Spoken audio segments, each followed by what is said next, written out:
죄악에 젖은 인생을 심히 불쌍히 여기사 저 하늘의 영광 버리고 이 세상에 오셨네. 오 사랑의 예수님,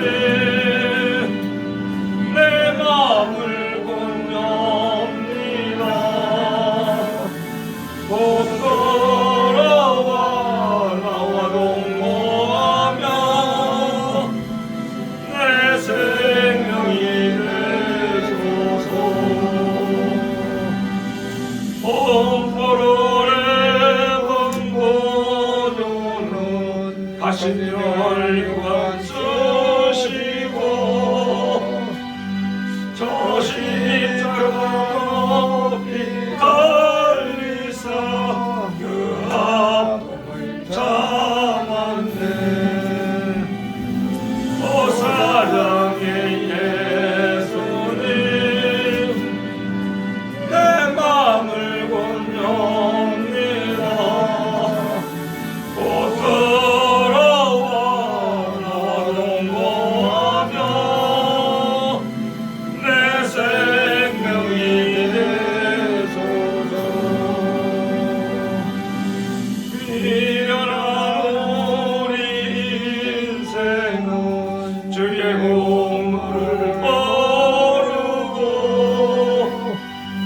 그 쓸쓸한 사막 가운데 늘 헤매고 가렸네.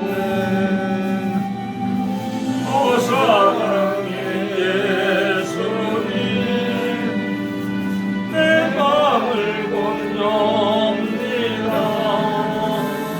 곧 걸어와 나와 동거하며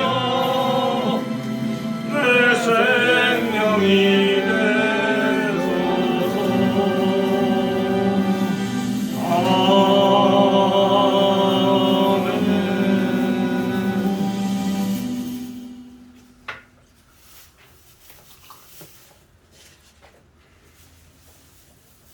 377장 377장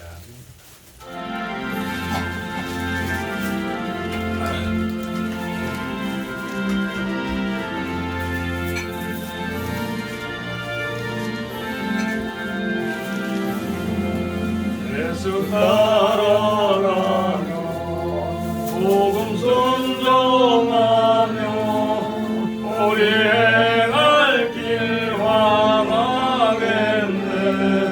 저를 의지하며 순종하는 자를 주가 그리 능하시리라.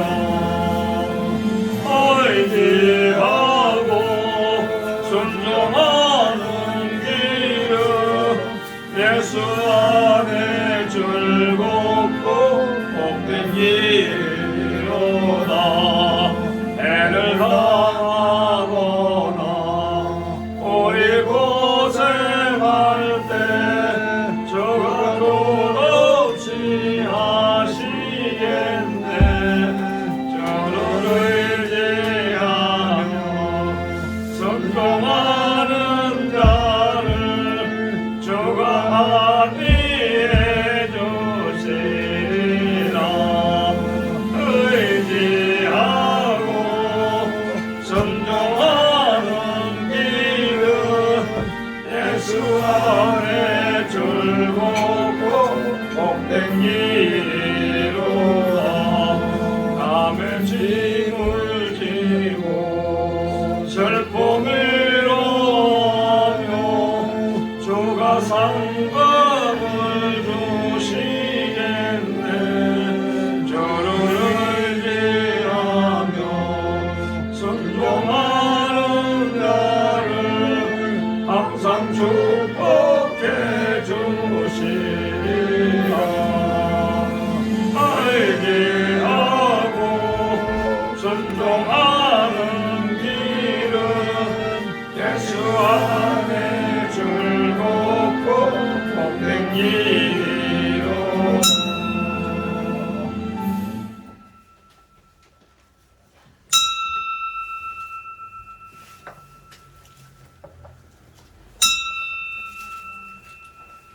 다같이 찬송가 549장 부르시면서 예배 부름에 우리 모두 한 목소리로 응답드립니다. 549장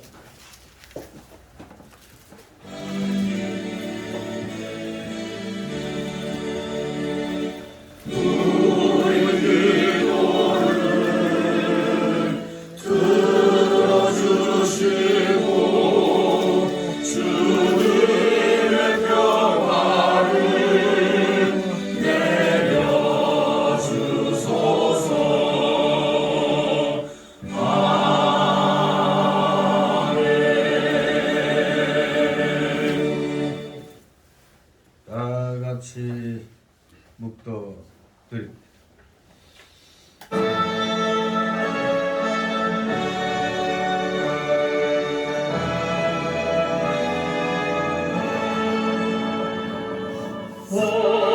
성부성자와 성령 찬송과 영광 돌려보내세 대처로 지금까지 또 영원토록 성삼위의 영광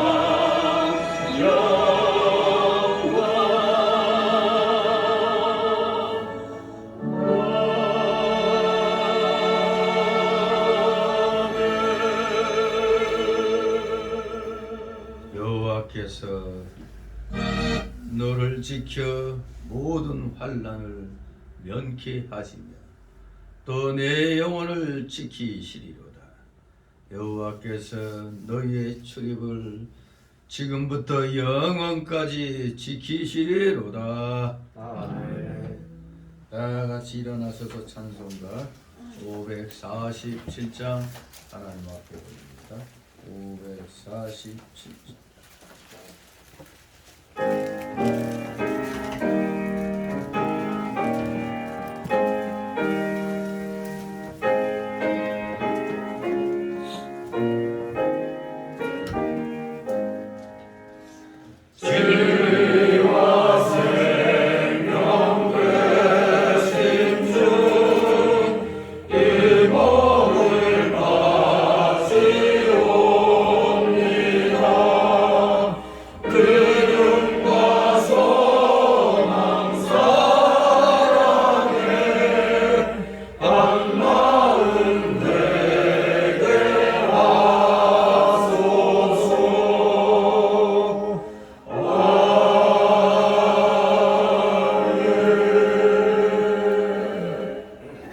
다같이 교동문 51번 교독하도록 합니다. 찬송가 뒤에 바로 교동문 나옵니다. 교동문 51번 히브리서 11장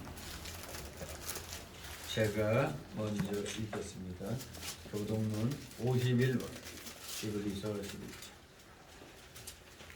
믿음은 바라는 것들의 실상이요 오지 못하는 것들의 증거니 선생님이 여기서 증거를 얻었느니라. 믿음으로 모든 세계가 하나님의 말씀으로 지어진 줄을 우리가 아나니 보이는 것은 나타난 것으로 말미암아 한 것이 아니니라. 믿음으로 아벨은 가인보다 더 나은 제사를 하나님께 드림으로 의로운 자라 하시는 증거를 얻었으니 하나님이 그의 물에 대하여 증거하심이라. 거기에 그것을 그 믿음으로 오히려 말하느니라.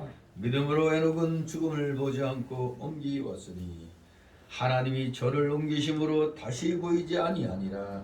저는 옮기기 전에 하나님을 기쁘시게 하는 자라 하는 증거를 받았느니라.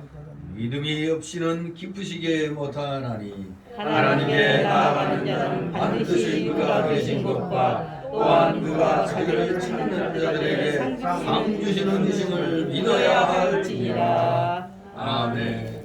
다 같이 사도신경으로 신앙 고백 하나님께 드립니다. 전능하사 천지를 만드신 하나님 아버지를 내가 믿사오며 그 아들 우리 주 예수 그리스도를 믿사오니 이는 성령으로 잉태하사 동정녀 마리아에게 나시고 본디오 빌라도에게 고난을 받으사 십자가에 못 박혀 죽으시고 장사한 지 사흘 만에 죽은 자 가운데서 다시 살아나시며 하늘에 오르사 전능하신 하나님 우편에 앉아 계시다가 저리로서 산 자와 죽은 자를 심판하러 오시리라. 성령을 믿사오며 거룩한 공예와 성도가 서로 교통하는 것과 죄를 사하여 주시는 것과 몸이 다시 사는 것과 영원히 사는 것을 믿사옵나이다. 아멘. 다 같이 찬송가 1장 다 같이 한 목소리로 하나님께 올립니다. 찬송가 1장.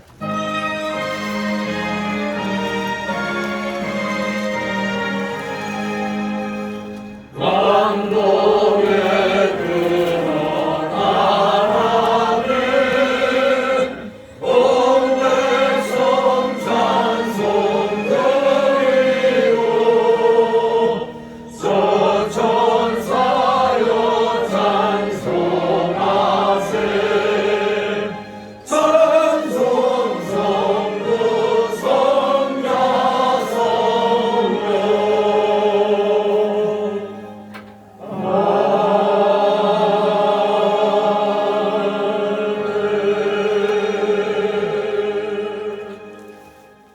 그 자리에서 하나님 말씀 받습니다. 오늘 주일 오전에 주시는 말씀 신약 성경 고린도전서 4장 6절에서 13절까지의 말씀 제가 봉독해 올립니다. 고린도전서 4장 6절에서 13절까지 페이지 수로 신약 267쪽 정도 있습니다. 제가 봉독합니다.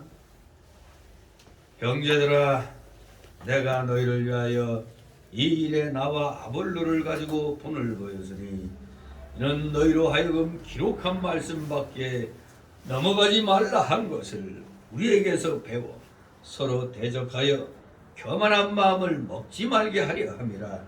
누가 너를 구별하였느냐? 네게 있는 것 중에 받지 아니한 것이 무엇이냐? 네가 받았은즉 어찌하여 받지 아니한 것 같이 자랑하느냐? 너희가 이미 배부르며 이미 부요하며 우리 없이 왕노릇하였도다. 우리가 너희와 함께 왕노릇하기 위하여 참으로 너희의 왕노릇하기를 원하노라. 내가 생각건대 하나님이 사도인 우리를 죽이기로 작정한 자같이 미말에 두셨으며 우리는 세계 곧 천사와 사람에게 구경거리가 되었노라.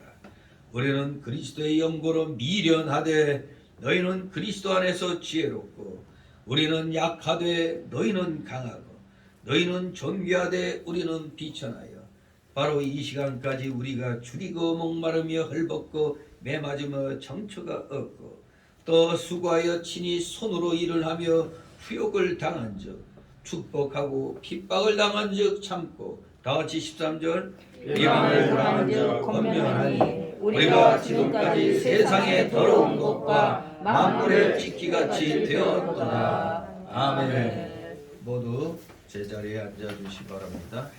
이 시간 하나님 앞에 목회기도 올립니다. 기도합니다.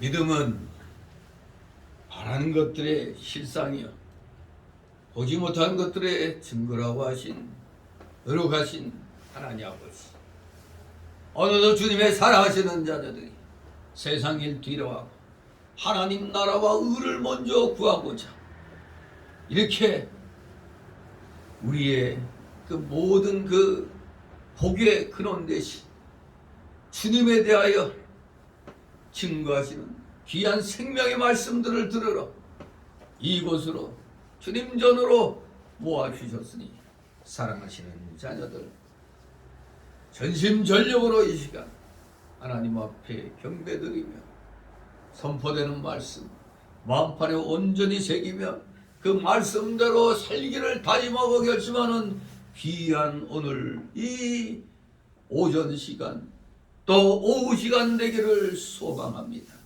진실로 예수 그리스도의 십자가 대속의 보혈 공로가 아니었더라면 우리는 영원한 지옥 사망 형벌에서 벗어날 길이 없었건만 우리를 긍휼히 여겨주셔서 만세전에 택하여 주시고 때가 되매 또 구원하여 주시기로 예정하셔서 마침내 예수 그리스도로 말미암아 구원받고 오늘 이렇게 믿음의 사람들로 주님 앞에 귀한 쥐를 지키러 또 이 자리에 나오게 하셨사오니 이 놀라고도 크신 주님의 사랑 만만 감사를 드리옵나이다. 사랑하시는 자녀들, 진실로 우리의 이 자신의 존재를 잘 생각하도록 오늘 이 귀한 시간 허락하여 주시옵소서. 우리가 무엇입니까? 우리는 아무것도 아닌 자들입니다. 그런데 제2위 되신 예수 그리스도께서 친히 우리를 위하여 나의 죄를 대신 짊어지시고 십자가 지심으로 우리의 모든 죄, 과거에 지었던 죄, 지금 짓고 있는 죄, 앞으로 지을 죄까지도 다 십자가에서 도말하여 주심으로 죄의 노예에서 해방시켜 주셨사오니 이제 해방된 자유인으로서 믿음의 자유인으로서 하나님의 귀한 백성으로서 하나님의 자녀로서 우리 모두 합당한 삶을 살아야 되겠나이다. 합당한 삶이 무엇입니까? 성경 66권의 진리의 말씀대로 순종하며 그 말씀대로 살려고 노력하는 그런 간절한 모습들을 우리가 생활 속에서 보이는 것인 줄 믿습니다. 우리 속에는 아직도 많이 그 옛사람의 속성이 남아 있습니다. 완악성과 부패성과 그 연약성과 죄악성이 아직도 우리의 거듭난 영에 나아갈 길을 자꾸 방해를 놓고 있습니다. 오늘도 귀한 주일인데 여러 가지 또 핑계들이 생겨서 주님 몸된 교회에 나오지 못한 자들도 있는 줄 압니다. 진실로 오늘 이 자리에 나온 살아가시는 자녀들 말씀에 은혜 받고 그러므로 성령 충만함을 받아 우리는 이 한 주간을 은혜 중에 주의 영광을 드러내는 온전한 삶을 살아야겠나이다. 자금의 이 세상은 너무나 어둡습니다. 너무나 혼란합니다. 세계는 이 러시아하고 우크라이나의 전쟁으로 인하여 서양이 저 서방 세계가 흔들리고 있습니다. 그러므로 인하여 전 세계가 또 수출이 문제 등으로 여러 가지로 또 혼란을 겪고 있습니다. 우리나라는 더구나 수출을 하지 않으면 먹고 살 수 없는 그런 나라인데 이런 나라에 살고 있는 우리들이 과연 무엇을 위하여 하나님 앞에 기도해야 되겠습니까? 진실로 우리는 이 세상 모든 것을 주권주장하시는 분이 하나님이시란 사실을 다시 한번 분명히 깨달아야 되겠나이다. 전쟁도 하나님의 그 주권 안에 속해 있다는 사실을, 우리 인생들의 먹고 사는 그 모든 문제 다 하나님의 주권 안에 있다는 사실을 우리는 항시 잊지 않게 하여 주시옵소서. 하나님께서 우리를 긍휼히 여기신다면 우리의 현실이 아무리 어려움 속에 혼란 속에서 우리가 큰 어려움을 겪게 된다 할지라도 하나님의 그 긍휼하심이 임하면 이 모든 것들을 또 우리가 극복할 수 있음을 고백합니다. 사랑하시는 자녀들, 하나님께서 명령만 하시면 그 모든 것들이 진실로 우리 성도들의 그 온전한 그런 삶의 그런 자세로 다 바뀌게 될 줄 믿습니다.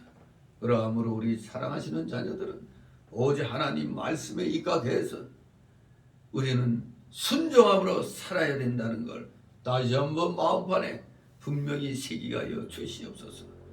하나님께서는 이 세상 모든 것들을 우리에게 주셨는데 바로 우리가 순종하느냐 불순종하느냐를 시험하시기 위하여 여러 가지 환난과 공고를 우리에게 주시는 줄 우리는 알고 있습니다. 아니 분명히 성경 말씀을 통하여 분명히 우리는 그렇게 깨닫고 있기에 사랑하시는 자녀들, 현실의 어려움 속에 우리 모두 너무 염려 걱정 근심하지 말고 우리의 그 모든 염려 수고 그 보따리들을 다 주님 앞에 내려놓는 자들 되게 하옵소서.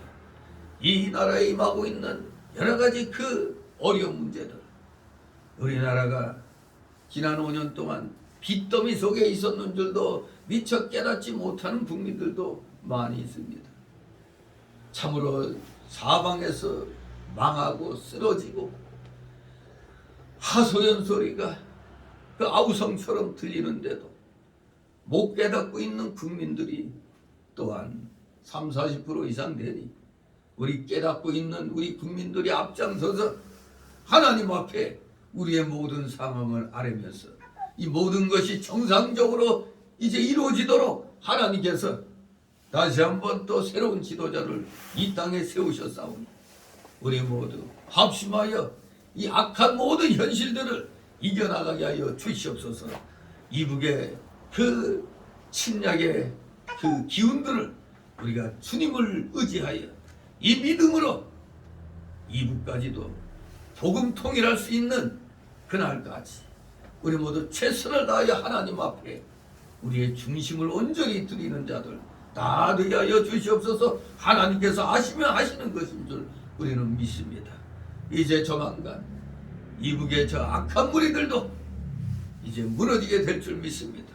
우리 사랑하시는 자녀들, 우리 자신이 말씀에 바로 서고 말씀대로 순종하며 나가면 우리의 그 모든 강구하는 것들이 하나씩 하나씩 이루어지며 마침내 하나님의 선이 악을 온전히 정복하게 하여 주실 줄 믿습니다.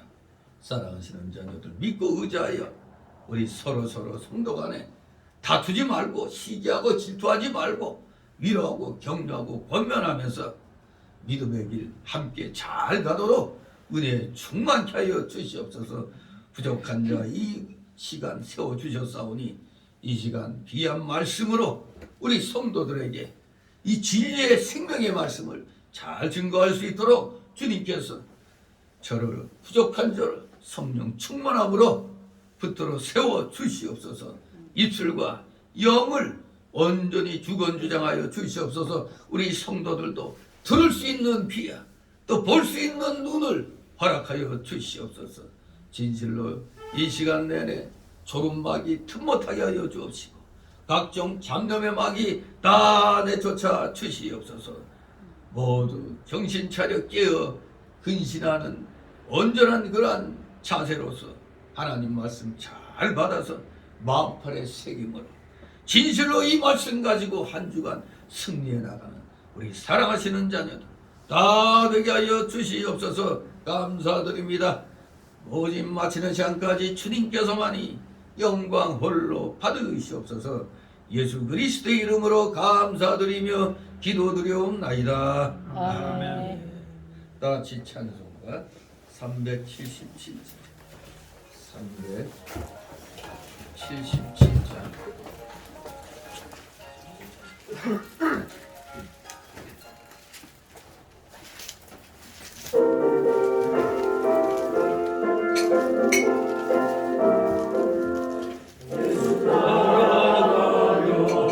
복음 순종하며 우리 해맑들 환하겠네. 주를 의지하며 순종하는 자를 주가 늘 함께 하시리라. 의지하고 순종하는 길은 예수 안에 즐겁고 복된 길이로다. 애를 당하거나 우리 고생할 때 주가 끝없이 하시겠네. 주를 의지하며 순종하는 자를 주가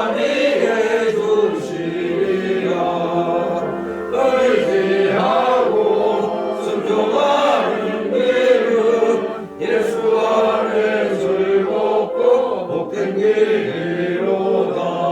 남의 짐을 지고 슬픔으로 하면 주가 상급을 주시겠네. 주를 의지하며 순종하는 자를 항상 축복해 주시리라.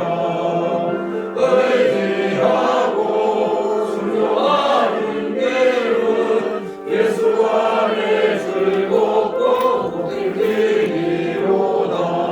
우리 받은 것을 주께 가드리며 그 진 사랑을 깨닫겠네. 주를 의지하며 순종하는 자를 은혜 풍성케 하시리라. 의지하고 순종하는 길은 예수 안에 즐겁고 복된 길이로다. 주의 힘을 이루소 말씀 잘 배우고 주를 모시고 살아가세. 주를 의지하며 항상 순종하면 주가 사랑해 주시리라. 의지하고 순종하는 길은 예수 안에 즐겁고 복된 길이로다.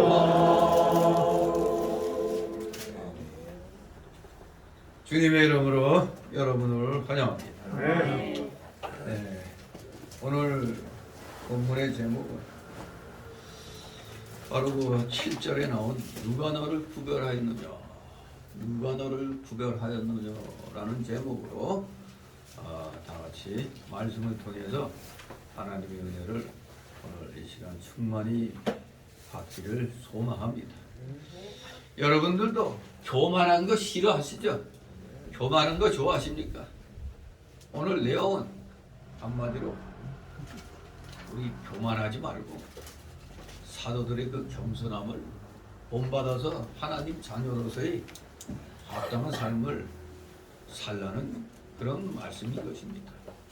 교만은 패망의 선봉이라고 그랬는데 여기 이 고린도 교인들이 어떻게 된 게, 오늘날로 말하면 교역자들, 목회자들은 겸손한데 교인들은 목이 뻣뻣하고 그냥 아주 그냥 목에 힘주고 다니면서 교만을 떠는 그러한 모습을 우리가 연상하면서 이 사도의 이 책망을, 이 올바른 가르침을 우리가 이제 배워야 되겠습니다.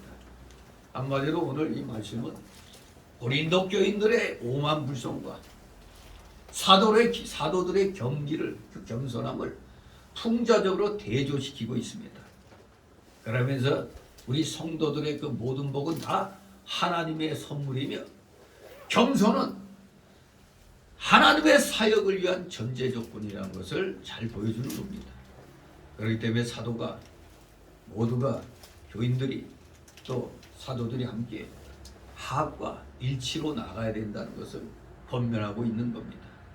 그래서 이 4장에서 바울은 간곡한 어조로 인간적인 교만과 분파주의, 서로에 대한 비난을 버리고 화합할 것을 결론적으로 권면하고 있는 것입니다. 또한 이 4장의 내용은 성도들은 모두가 다 하나님의 청지기로 부름받은 책임 있는 일꾼이고, 그리고 부르심의 목적은 예수 그리스도의 구원과 사랑의 정신을 이웃과 자신이 속한 공동체에 확장시키는 것임을 강조하고 있는 겁니다. 그런데 교만 떨고 사람을 무시하고 또 성도 안에 잘난 체하고 시기하고 질투하는 것, 사도가 그러한 그 잘못됨을 지금 책망을 하면서 올바른 화합과 일치의 일로 가도록 지금 권면하고 있는 겁니다. 사실 이 고린도 교회는 좀 그 배경이 좀 좋지 않은 교회입니다. 고린도라는 데는 그야말로 부도덕성이 넘치는 데죠. 왜 그런가 하면은 이 사람이 잘 먹고 잘 살면은 하나님의 은혜에 더욱더 감사해서 겸손해지는 게 아니고, 잘 먹고 잘 살면은 내가 최고다 해가지고 내 중심으로 바뀌는 것 같아요. 잘 먹고 잘 살게 해주면 하나님은 저리 가고 그 중심에 자기가 딱 서게 되는 겁니다. 이 고린도 교회가 이 부유한 이 고린도시에 세워지다 보니까 좀 교인들이 좀 상당히 좀 교만한 것으로 이렇게 나타나고 있죠. 이 고린도 교회는 사실 그 헬라의 중심 도시입니다. 고린도 지역에 위치해 있던 헬라의 그 중심 도시인데 상업도시, 상업도시. 그러면 벌써 상업도시다 하면 굉장히 분주하겠죠. 상당히 돈이 많이 왔다 갔다 하겠죠. 그렇습니다. 중심 도시니까 많은 여행자들과 상인들이 이 고린도시에 체류를 하고, 고린도에는 갱그레아라는 항구가, 레기움이라는 두 개의 항구가 있어서 서쪽으로는 이탈리아와 스페인으로부터, 또 동쪽으로는 소아시아와 페니키아, 이집트로부터 상품이 유입되어서 아주 활발한 그런 거래가 되고 있는 상업도시입니다. 더구나 또 문화면으로 볼 때 물론 아테나와 같은 그런 학문의 도시는 아닙니다. 하지만 이 고린도는 그리스도 문화에서 아주 독특한 그런 위치를 차지하고 있는 그런 곳입니다. 고린도 주민들은 헬라 철학에 관심이 많았을 뿐만 아니라 의식 수준 또한 상당히 높은 지경에 있었습니다. 이런 자들이 어떻게 예수님 믿고 믿음 생활하고 있는 거지만 사도들을 은근히 무시하고 자기들이 마치 최고인 양 이 교만을 떨게 되는 겁니다. 제가 보면은 이 부유와 풍요가 사람을 더 악하게 죄성으로 빠지게 만드는 것 같습니다. 사실 이러한 그 상황에 있다 보니까 이 고린도시의 그 종교 상황은 대단히 그 혼잡하고 난잡했습니다. 이 여러 그냥 우상 숭배의 또 도시라고 할 수가 있어요. 여기에는 무려 이 12개의 신전이 있었다고 그래요.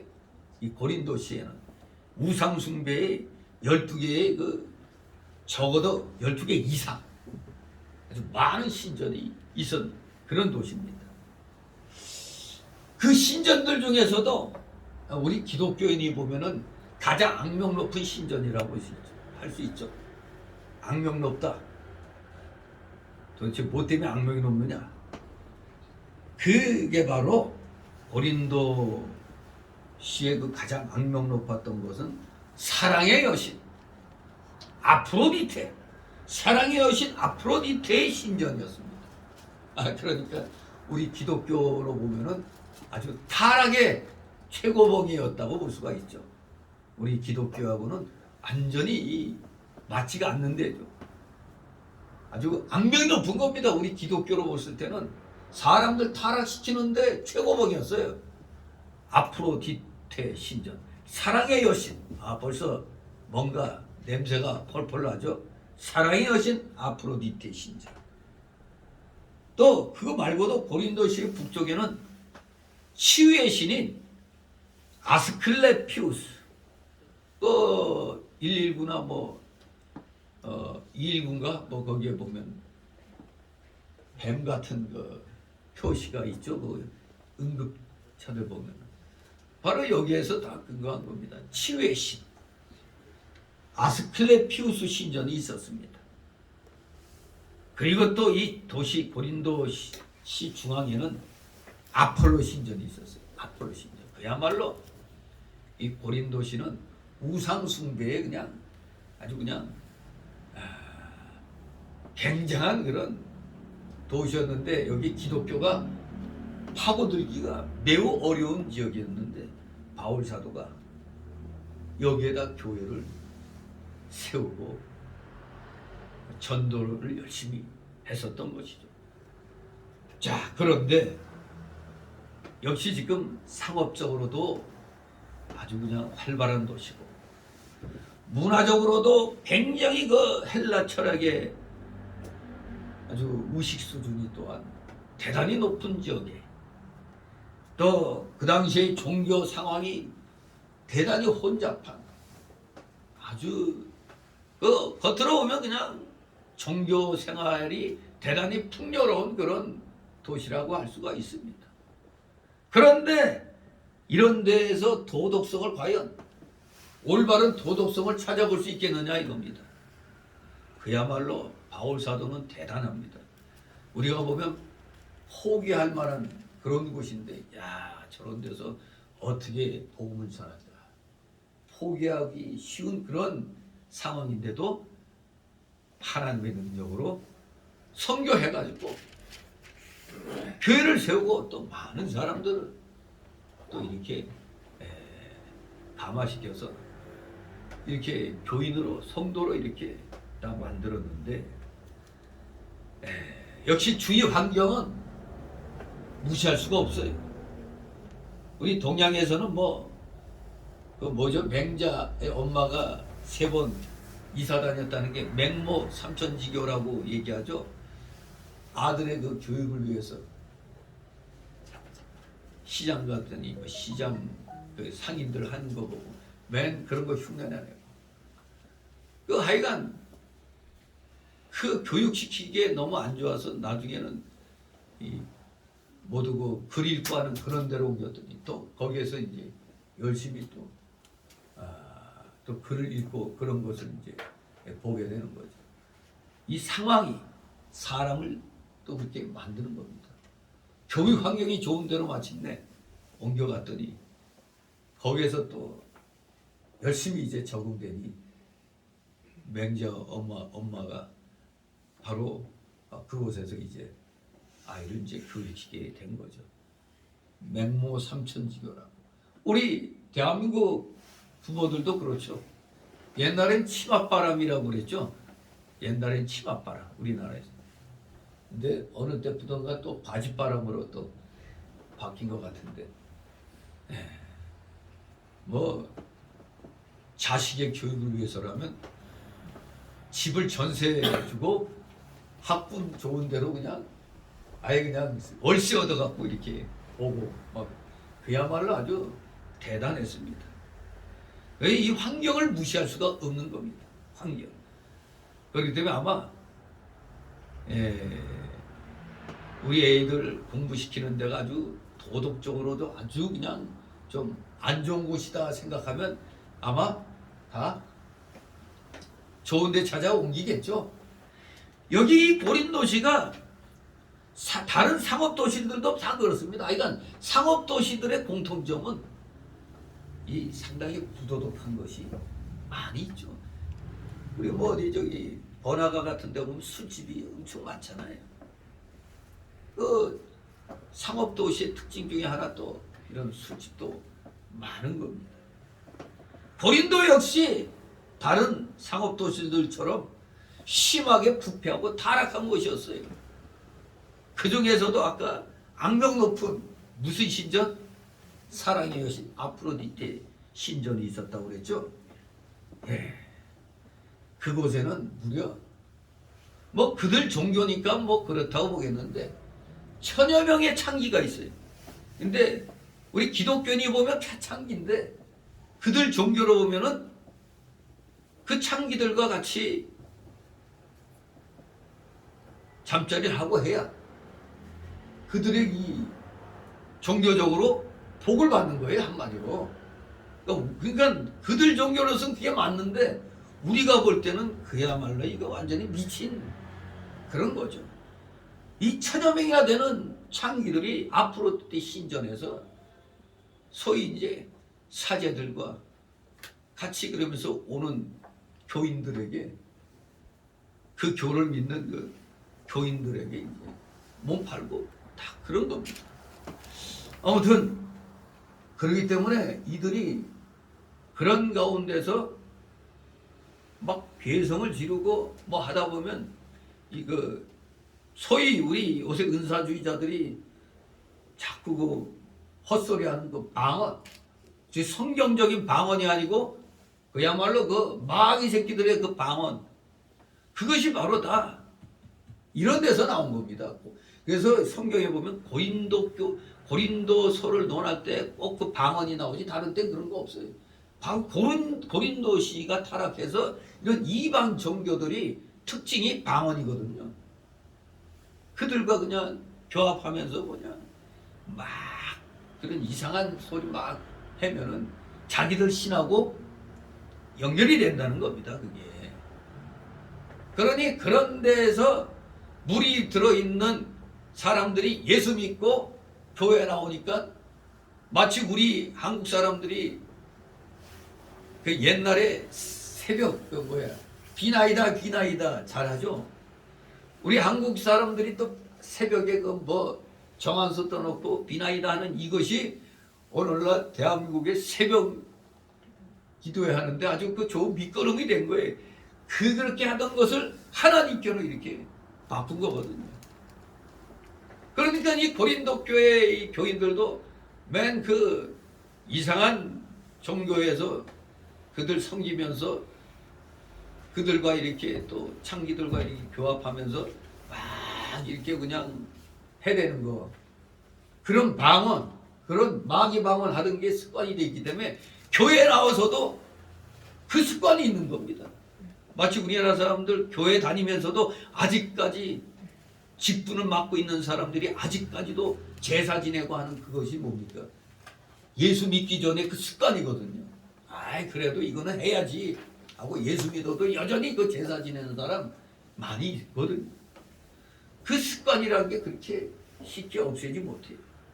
바로 이 고린도 교인들이 그야말로 처음에 예수 믿기 전에 다 이런 식으로 이 종교의 이름으로 그냥 공공연하게 매춘을 조성하는 이런 종교에 빠져 있다가 예수 믿게 되니까 그때 그렇게 하면 신의 신과 교합한다고 생각하니까 교회 나와서도 그런 식으로 이제 믿는 거예요. 그러니까 고린도 교회는 성경적인 방언을 하는 사람들하고 또 이 마귀 방언하는 사람들이 뒤엉켜버려 있는 겁니다. 그야말로 그래서 고린도 교회는 아주 혼잡한 그런 교회가 된 겁니다.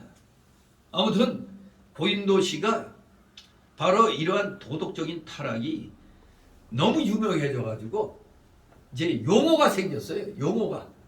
즉 고린도인이 되다라는 헬라어 동사 크린티아조마, 고린도인이 되다.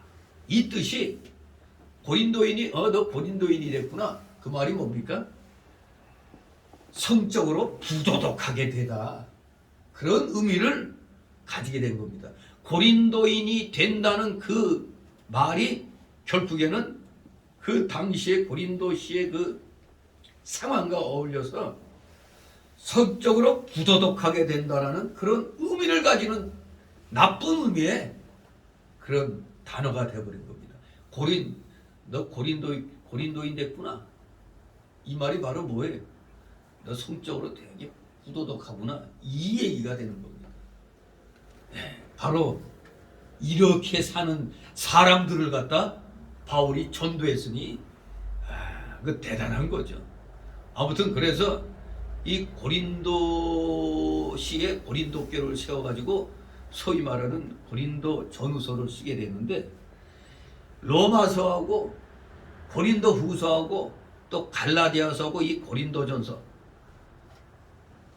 일명 바울의 4대 서신이라고 불려집니다. 로마서, 고린도전서, 고린도 후서, 이 갈라디아서가 바울의 4대 서신이라고 불리고 있어요. 그런데 이 4대 서신 가운데 로마서하고 갈라디아서가 상당히 교리적인 서신인데 반해서 이 고린도전서는 좀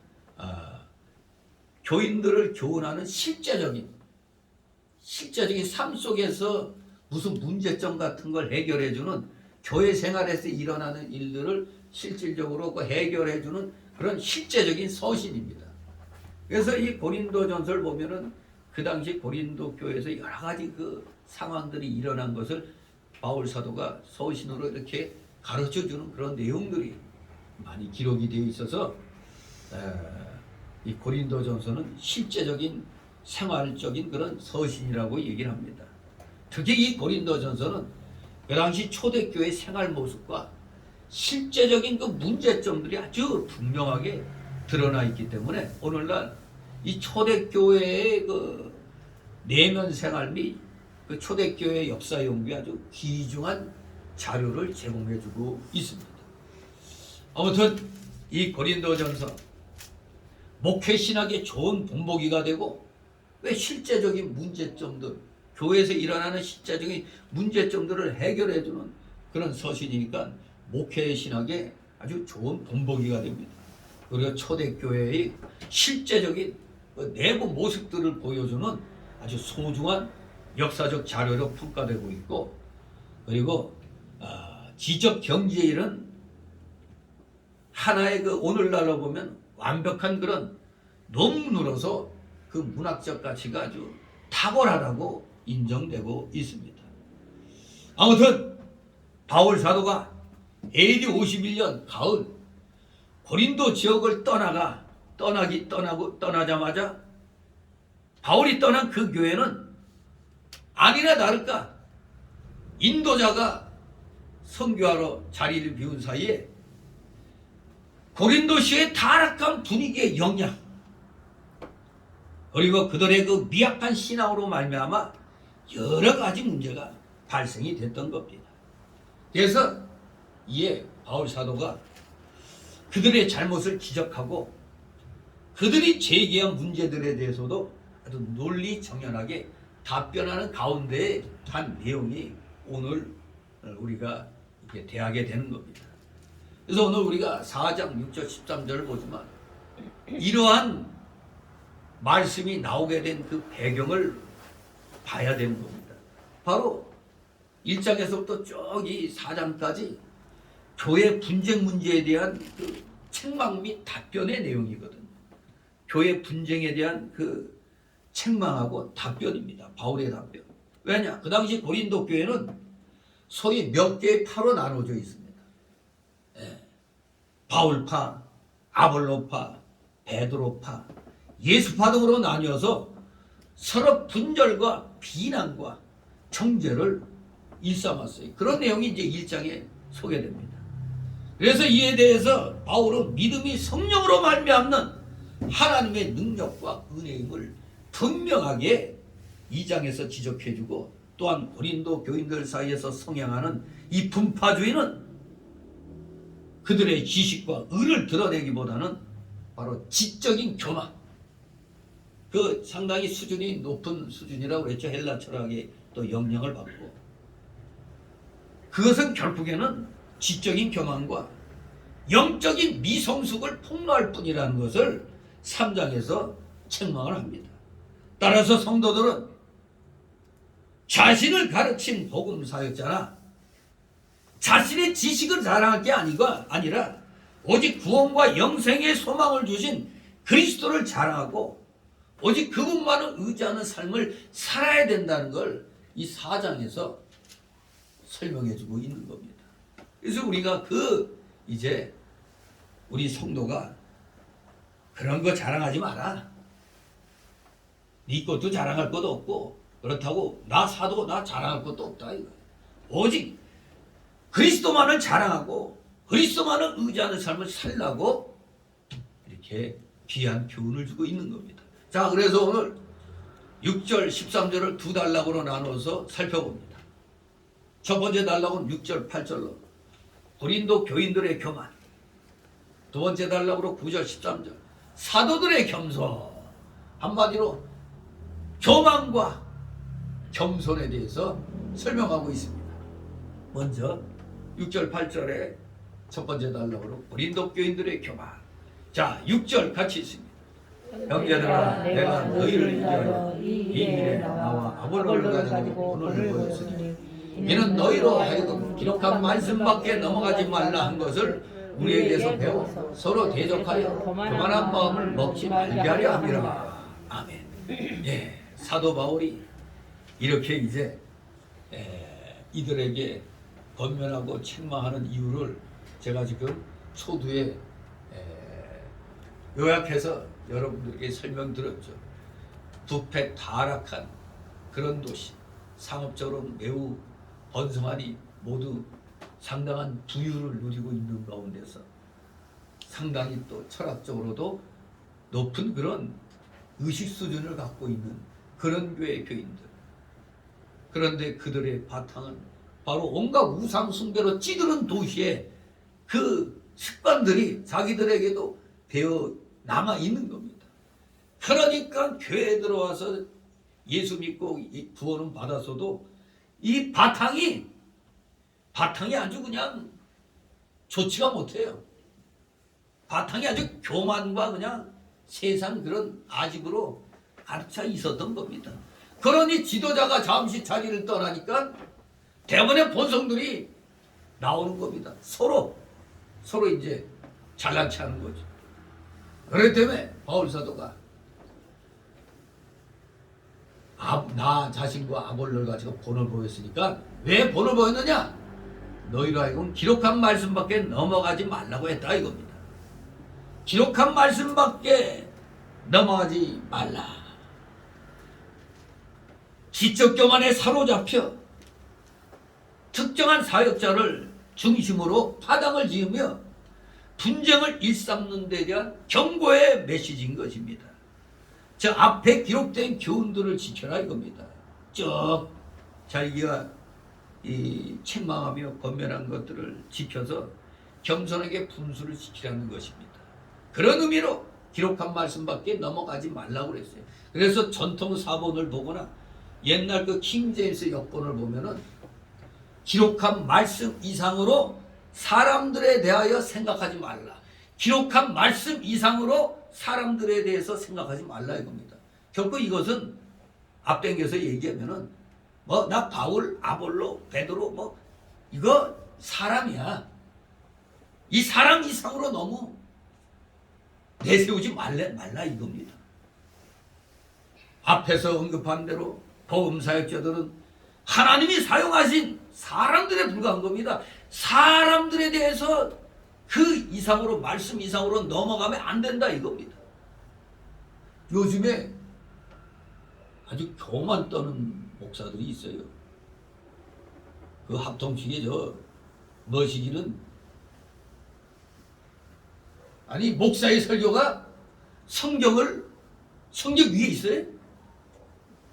모든 건 성경 아래에 있는 겁니다. 최종 권위는 성경에 있는 거예요.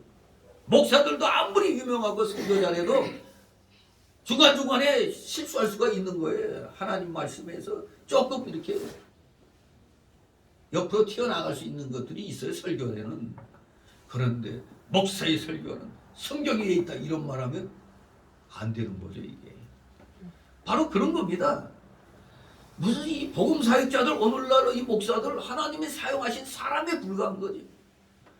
사람으로서의 그들 가치는 아무것도 없는 겁니다. 사람으로서의 그 가치, 지금 하나님께 쓰임받는 그 상태의 가치 외에는 없는 거예요. 사람으로서는 지금 하나님이 쓰시는 그 가치로 그 자체의 가치가 있는 거지 사람으로서는 크게 그 가치 있는 건 아니라 이겁니다. 시므니와 물 주는 이는 아무것도 아니다라고 했어요. 시므니와 물 주는 아무것도 아니다. 잘하게 하시는 그것이 진정 숭앙의 대상이 되는 심고 물 주는 일을 숭앙하면 안 돼요. 잘하게 하시는 일을 우리는 높여야 되는 겁니다. 물론 이 사역자들은 각각 일한 대로 자기의 상을 받을 것입니다. 그러므로 우리 성도들은 그들을 무시해서도 안 되지만 그러니까 이렇게 바울 사도가 기록한 말씀 이상으로 사람들에 대해서 생각하지 말라고 했으니까 뭐 그냥 무시해도 되겠네. 그렇게 말하는 거 아니고 무시해서도 안 되지만 너무 사람을 지나치게 말씀 위로 생각해선 그래서 자랑해서는 안 된다는 걸 말하는 겁니다. 그러니까 한마디로 나 바울 사도 역시 사람에 불과해. 하나님이 사용하시니까 그 가치로서 인정받을 뿐이니까 성경 말씀 이상으로 자랑하면 안 된다 이겁니다. 이 사람들은 그런 실수를 많이 하죠. 우리 대한민국 사람들은 특히 좀 그런 게 강하죠. 그래서 교주가 많이 탄생하는 겁니다. 교주. 자기가 하나님이 되어버리는 이런 일들이. 그리고 성도들도 마치 자기네 목사를 하나님처럼 이렇게 생각하는 사람도 있어요. 그렇게 하면 안 되는 거거든요. 그 하나님 사역하는 일에 대해서 존중을 해주지만 그렇다고 하나님이 되는 건 아니잖아요. 그런데 우리 대한민국 성도들은 너무 지나쳐가지고 대형교회 특히 이런 데서는 마치 그냥 하나님같이 그렇게 생각을 한단 말이에요. 그러다 보니까 목사들도 자칫 그냥 손을 넘어가는 행동할 때도 많이 있는 겁니다. 그렇기 때문에 사역자들도 절대 자기 자신의 가치를 성경 이상으로 높여서도 안 되고 교인들은 또 사역자들을 너무 높여서 자랑해서도 안 되는 겁니다. 물론 무시해서도 안 되지만 지나치게 높여 자랑해서도 안 된다는 것을 여기 말씀하고 있는 겁니다. 사역자들은 오늘의 목회자들은 자신을 절대 높이 평가하지 말고 스스로 낮게 평가하고 자신의 무가치함과 무익함을 항상 인정하는 겸손한 마음을 가져야 돼요. 이게 교육자의 자세는 그래야 된다 이겁니다. 그렇다고 교육자가 자신을 높이 평가하지 않고 낮게 평가하고 있다고 교인들도 따라서 같이 낮게 평가하라는 그런 말이 아니죠. 무시하지 말라고 그랬잖아요. 단지 말씀 이상 밖으로 너무 높여서 자랑하지 말라는 거거든요. 하지만 목회자들은 항상 하나님 앞에 토람되어 아니야 토람되어 하나님 앞에 자신을 감히 하나님 앞에서 무슨 자기를 어떻게 높이 평가합니까? 절대 목회자들은 이것을 조심해야 됩니다. 자신을 높이 평가하지 말고 낮게 평가하고 자신의 무가치함과 무익함을 항상 인정하는 겸손한 마음을 가져야 되는 겁니다. 이러면 하나님이 어떻게 하신다고요? 하나님이 높여주시는 겁니다. 하나님이 높여줘야 높임을 받는 겁니다. 또 마찬가지로 성도도 자기가 좋아하는 사역자들 높여가지고 파당을 만들지 말고 뭐 앞에서 나온 뭐 바울파, 아볼로파, 그리스도파, 베드로파 이런 파당 만들지 말라는 겁니다. 모두 다 오직 하나님과 주 예수 그리스도만을 자랑하고 교회 일치와 단합을 지켜야 한다는 것입니다. 교회 일치와 단합. 괜히 파당 만들어가지고 사실 좀 교인이 많다 보면 자연히 그렇게 돼요. 무슨 장로 또 이렇게 있다 보면은 어느 장로파, 누구 장로파 막 은근히 이렇게 눈에 보이지 않게 또 이렇게 되는 게 있긴 있어요. 그러니까 그런 것을 사전에 목회자가 이 성도들에게 그러한 행위하지 않도록 철저히 잘 가르쳐야죠. 그렇기 때문에 우리 성도들은 교만한 마음으로 내가 왕년에 교회에서는 이렇지만 밖에서는 나도 왕년에 대단한 사람이야. 아니 자꾸 이런 교만한 마음 가지면 안 돼요. 절대 성도들 간에는 서로 대적하는 자리에 떨어져서는 아니 되는 것입니다. 교만은 타고난 우리 인간 본성의 아주 치명적인 결함입니다. 마귀는 하나님을 대적하는 교만 때문에 마귀가 되었습니다. 원래 그래서 정확히 말하면 이 마귀는 타락한 천사죠. 타락한 천사. 타락한 천사장이 바로 이제 사단, 마귀의 왕 사단이죠. 타락한 천사. 근데 뭐 일명 다 그냥 마귀라고 부르는 겁니다. 하나님을 대적하는 자, 다 마귀입니다. 모든 죄는 다 교만과 관계가 있습니다. 겸손하면은 절대 죄 안 짓죠. 이게 교만하니까 죄를 짓게 되는 겁니다.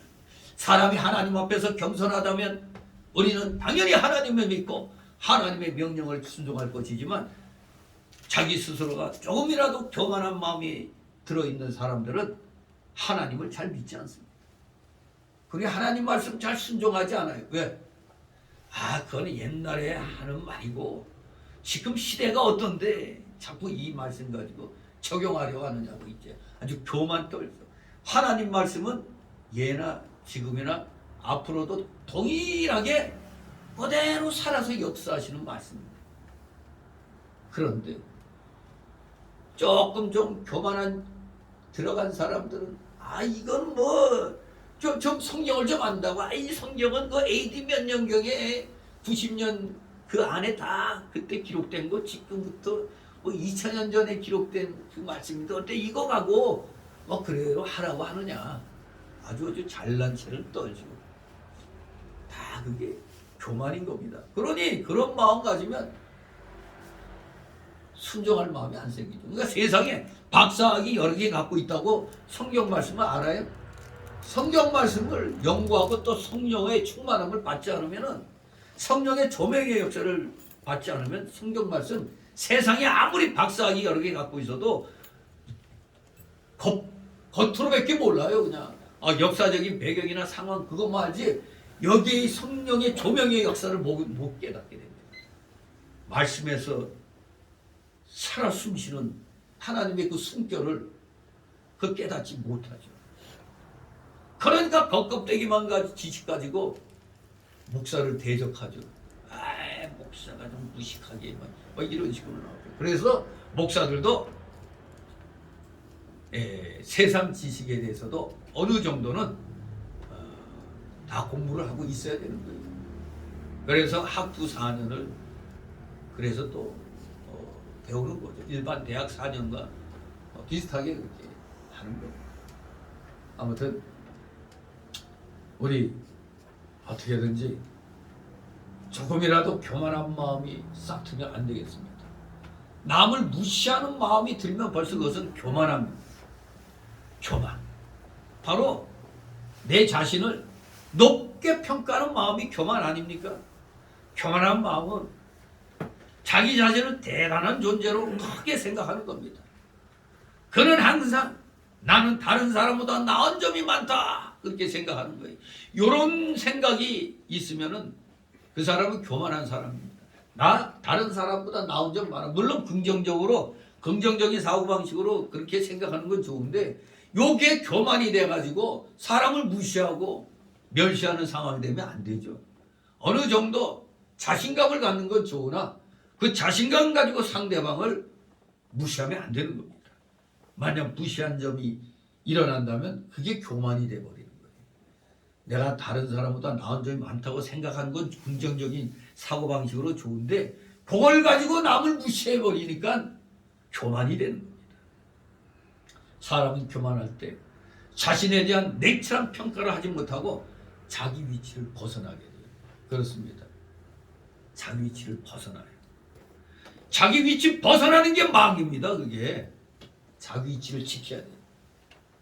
장로와 권사와 안수 집사가 자기 위치 벗어나면 그게 마귀가 되는 겁니다. 장로교회는 두 반이 있다고 그랬죠. 교훈 장로 그리고 또 시무장로 이렇게 있잖아요. 교훈 장로는 바로 목사죠. 목사는 치리권과 이 교훈권을 갖고 있죠. 시무장로, 치리장로라고 그러지. 바로 시무장로는 치리권만 갖고 있는 거예요. 교훈권이 없어요. 그래서 교훈권을 갖고 있는 자들을 배로 더 존경할 줄 알라고 그랬잖아요. 그런데 오늘날에 통합식 같은 경우는 잘못돼가지고 장로가 노회장도 하고 막 그러잖아요. 이게 뭐가 잘못, 원래 그 통합식은 신정통주의로 사실 정확히 말하면 이단이거든요. 통합식은. WCC를 인정하고 받아들였으니까 그래서 합동과 통합이 갈라졌던 거예요. 그때 장로교가 57년도에. 아무튼 절대적으로 이 교만한 마음이 들어가면 냉철한 평가를 못해요. 자기 위치를 벗어나는 거예요. 그래서 오늘날 많은 특히 남자 장로들이, 그래서 요새 남자 장로들을 잘 안 세우려고 하고 여자 장로들을 자꾸 세우려고 하는 경향이 있죠. 남자 장로들은 세울 때는 간이라도 빼줄 것 같이 교회에 충성하겠다고 얘기해요. 근데 막상 되고 나면은 목사를 대적해요. 목사를 대적하는 일이 많아요. 그러다 보니까 배나 더 존경할 줄 알라고 그랬잖아요. 교훈하는 사람을. 근데 니캉내캉 똑같은 장로인데 이렇게 나오는 거예요. 그게 바로 자기 위치 벗어난 거예요. 이제 통합 측 장로들은 자기 위치 벗어난 거예요. 그러나 겸손한 사람은 항상 자신의 부족을 인식하고 자기 위치를 지키는 겁니다. 나는 아직도 보면 참 사랑제일교회 정광훈 목사 그분은 진짜 좀 이 영권도 강하지만 이 교인들을 교육을 잘 시켜. 누가 보면 아유 저런 욕쟁이가 뭘 욕쟁이라고 싫어하는 사람들도 많이 있어요. 그런데 그 영권이 강해. 그러니 뭐 세상에서 난다 긴다는 박사 이런 사람들도 정광훈 목사 앞에서는 그냥 고개를 숙입니다. 아무튼 자기 위치를 지킬 줄 아는 사람들, 그들이 진정한 직분자인 것입니다. 항상 내 자신의 부족을 인식해야 돼요. 그래서 내 위치를 지켜나가야 됩니다. 그러니 당연히 자기에게 맡겨진 일이 이거구나 하고 거기에 충실할 수밖에 없습니다. 바로 하나님이 이러한 겸손한 자를 기뻐하시는 겁니다. 그렇습니다. 우리 참 성도의 모습은 어디에 있다? 겸손함이 있는 겁니다. 교만함은 마귀 편인 거예요. 교만한 자들은 마귀와 한편인 걸 알아야 됩니다. 7절 있습니다. 누가 너를 구별하였느냐? 네게 있는 것 중에 받지 아니한 것이 무엇이냐? 네가 받았은지 어찌하여 받지 아니한 것 같이 자랑하느뇨? 아멘. 누가 너를 구별하였느냐? 이 말씀이 뭡니까? 누가 여러분 성도를 세상 사람들 가운데서 구별해냈습니까? 누가 구별해냈죠? 여러분들은 하나님이 구별해내셨죠. 또 누가 직분자들을 성도 가운데서 구별해냈어요? 목사의 하나님이 구별해내셨기에 목사의 입을 통해서 직분이 내려가는 겁니다. 바로 이 모든 것들 구별하시니 누구? 하나님이 아니고 누구겠습니까? 과연 하나님께서 우리를 세상의 수많은 사람들 중에서 선택하여 구원하셨고 또 그 가운데서 어떤 이들에게는 교회의 직분까지 주셨습니다. 그렇습니다. 우리의 구원과 우리의 직분은 내 속에서 나온 게 아닙니다. 우리 속에서 나온 게 아니고 다 하나님이 은혜로 주신 것들입니다. 그러므로 바울 사도가 엄히 묻습니다. 네게 있는 것 중에 받지 아니한 것이 무엇이냐? 여러분이 갖고 있는 것, 여러분이 받고 있는 것 다 누가 주신 거예요? 하나님이 주신 거죠. 여러분이 갖고 있는 것 다 누가 줘서 받은 거예요. 여러분들 받지 않은 것이 하나도 없잖아요. 이것이야말로 신학적인 용어로 뭐라고 해요? 칼빈주의적인 사상입니다. 이게 바로 칼빈주의적 사상, 하나님 중심주의 사상입니다. 하나님 중심주의. 칼빈주의가 다른 게 아닙니다. 하나님 중심입니다. 말씀 중심입니다. 그렇습니다. 우리의 가진 모든 것은 다 받은 겁니다. 여러분이 스스로 만들어서 갖고 있는 거 없어요. 다 받은 거예요. 다 받은 겁니다. 육신의 생명도 내 것이 아니죠. 여러분 육신의 생명 여러분 거예요? 받은 거잖아요. 그 증거가 어디 있죠? 어느 날 그 생명이 떠나갈 때 그 생명 떠나가는 생명 막아요? 야 떠나지 마. 그래? 막을 수가 없습니다. 건강도 내 것처럼 사용하고 그것을 어느 정도 증진시키긴 해요. 건강 열심히 지키느라고 운동하죠. 하루아침에 그것이 나를 떠나갈 때 그것은 막을 수가 없습니다. 저도 누구 못지않게 운동하는 걸 좋아하는데 요새 그냥 여러 가지로 힘이 드네. 계속 그냥 허리가 옛날 같이 뭐 바로바로 나은 게 아니라 허리 전에 한번 심하게 한번 아프고 난 다음에 그때 그렇게 아플 때도 제가 여러분들 제가 운전해서 설악산까지 갔다고 그랬는데 제가 차에서 내리려면 한참 걸렸죠. 허리에 열이 받아야지 움직일 수가 있었는데. 그때 그렇게 해서 또 나왔는데 요새는 저도 모르게 지금 왼쪽 다리를 저는 걸 제 스스로가 발견하게 됐는데 이상하게 이쪽 왼쪽 다리 힘이 안 들어가는 게 이제 느껴지는 게 계속 힘지라고 그러는데 이게 빨리 안 돌아오더라고요. 건강 내가 내 마음대로 다 지키고 만들 수가 있는 줄 알았는데 이게 우연한 게 또 한번 허리가 아프니까 이게 빨리 되질 않네. 내 건 줄 알았어. 건강 이거 내 마음대로 다 만들 줄 알았는데 이게 마음대로 안 되네. 요새 그게 더 느껴져요. 전에 웬만한 거 다 내가 그냥 다 고치고 내가 그냥 몸도 만들고 막 그랬는데 이제 쉽게 안 되네. 떠나가는 거, 세월이 흘러서 떠나가는 거 이제 쉽게 못 잡는 것 같아. 정말 그렇습니다. 내 건 줄 알았더니 이것도 내 거가 아니네. 떠나갈 땐 막을 길이 없어요. 그렇습니다. 부모님도 남편도 아내도 자녀도 다 내 것인 줄 알았더니 내 것이 아니죠. 그들이 떠나갈 때는 아무도 막을 수 없잖아요. 영적인 목들은 더욱 그러한 겁니다. 우리가 하나님을 알게 되고 섬기게 된 거, 우리가 예수 그리스도를 믿게 된 거, 우리가 죄사함의 구원을 받고 천국과 영생의 복을 받은 것, 우리가 하나님의 자녀가 된 것, 우리가 성령을 받은 것 등이 다 누가 주셨어? 하나님이 주신 은혜의 선물들입니다.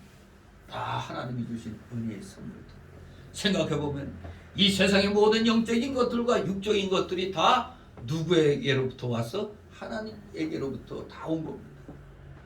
본래 우리의 것은 아무것도 없습니다. 우리의 것은 아무것도 없어요. 이 모든 것 다 하나님의 것입니다. 그러므로 사도 바울은 네게 있는 것 중에 받지 않은 것이 무엇이냐? 네가 받았은지 어찌하여 받지 아니한 것 같이 자랑하느냐? 이렇게 말씀하였습니다. 다 받아놓고 나 누구한테 받은 거 없다는 식으로 지금 다 내 거라고 자랑을 하고 있다 이겁니다. 사람이 남의 것 가지고 자랑할 수 없잖아요. 그렇기 때문에 우리는 오직 우리에게 모든 것 주신 하나님만을 자랑해야 됩니다. 모든 것이 하나님께로부터 왔으니 하나님께만 감사하고 하나님께만 영광 돌리며 그를 위해서만 그 모든 것들을 사용해야 되는 겁니다. 이게 우리의 중심이 돼야 돼요. 이것이 우리 중심의 사상이 돼야 돼요. 모든 것 하나님 것이다. 하나님이 나에게 모든 것 다 주셨다. 그러니 오직 그에게만 영광 돌리고 그만을 위하여 우리는 사용해야 된다 이겁니다. 8절 있습니다. 너희가 이미 배부르며 이미 부여하며 우리 없이 왕노릇하고 우리가 너희와 함께 왕노릇하기 위하여 아멘. 그렇습니다. 지금 고린도 교인들은 초대에 말씀드린 대로 상업도시에 살고 또 여러 가지 그냥 철학적으로도 높고 그리고 종교적으로도 자기들 편한 대로 그냥 풍요롭게 그냥 마음대로 그렇게 생활하고 있었던 겁니다. 그야말로 고린도 교인들은 물질적 부여와 충족함 그리고 정신적인 자유를 누리고 있었어요. 왜? 내 마음대로 그냥 뭐 하고 싶은 거 다 믿고 그냥 막 따라다니는 거예요. 그러다 예수 믿고 교회 나오다 보니까 뭐 이렇게 제약이 많어. 그동안 누리던 거 다 그냥 포기해야 되는 것들이 굉장히 많은 겁니다.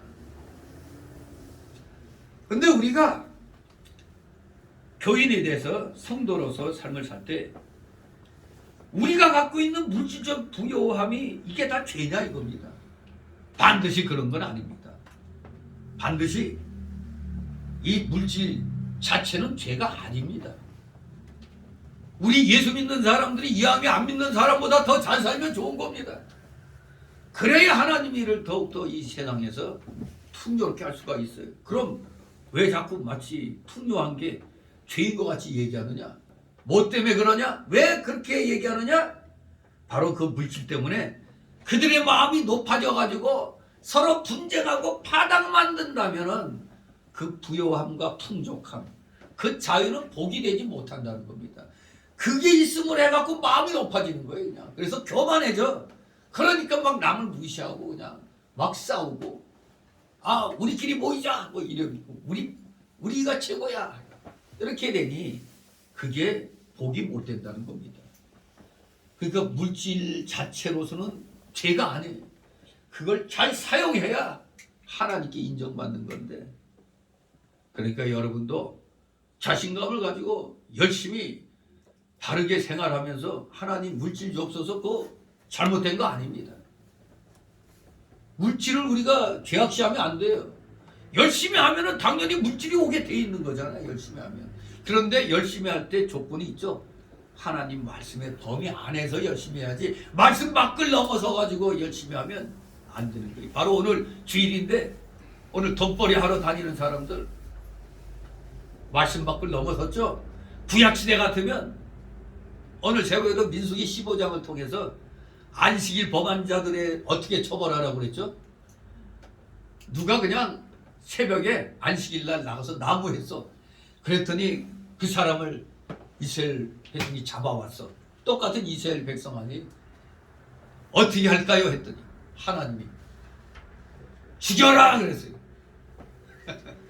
아니 안식일 날 나가서 나무했다고 죽여라 해가지고 죽임당했어요. 돌로 쳐 죽였어요. 구약시대는 이 안식일 오늘날 주일 개념이 철저했어요. 근데 우리는 지금 은혜 시대에 있어가지고 그런 물질적인 그런 체벌은 가하지 않아도 하나님이 영적으로 여러분들에게 징계를 가하시는 겁니다. 환경을 통해서 그것이 잘못됐다는 걸 깨닫게 해주는 겁니다. 주일 범하면 어떠한 일이 일어나는가? 아무것도 아닌데 뭐 괜찮네.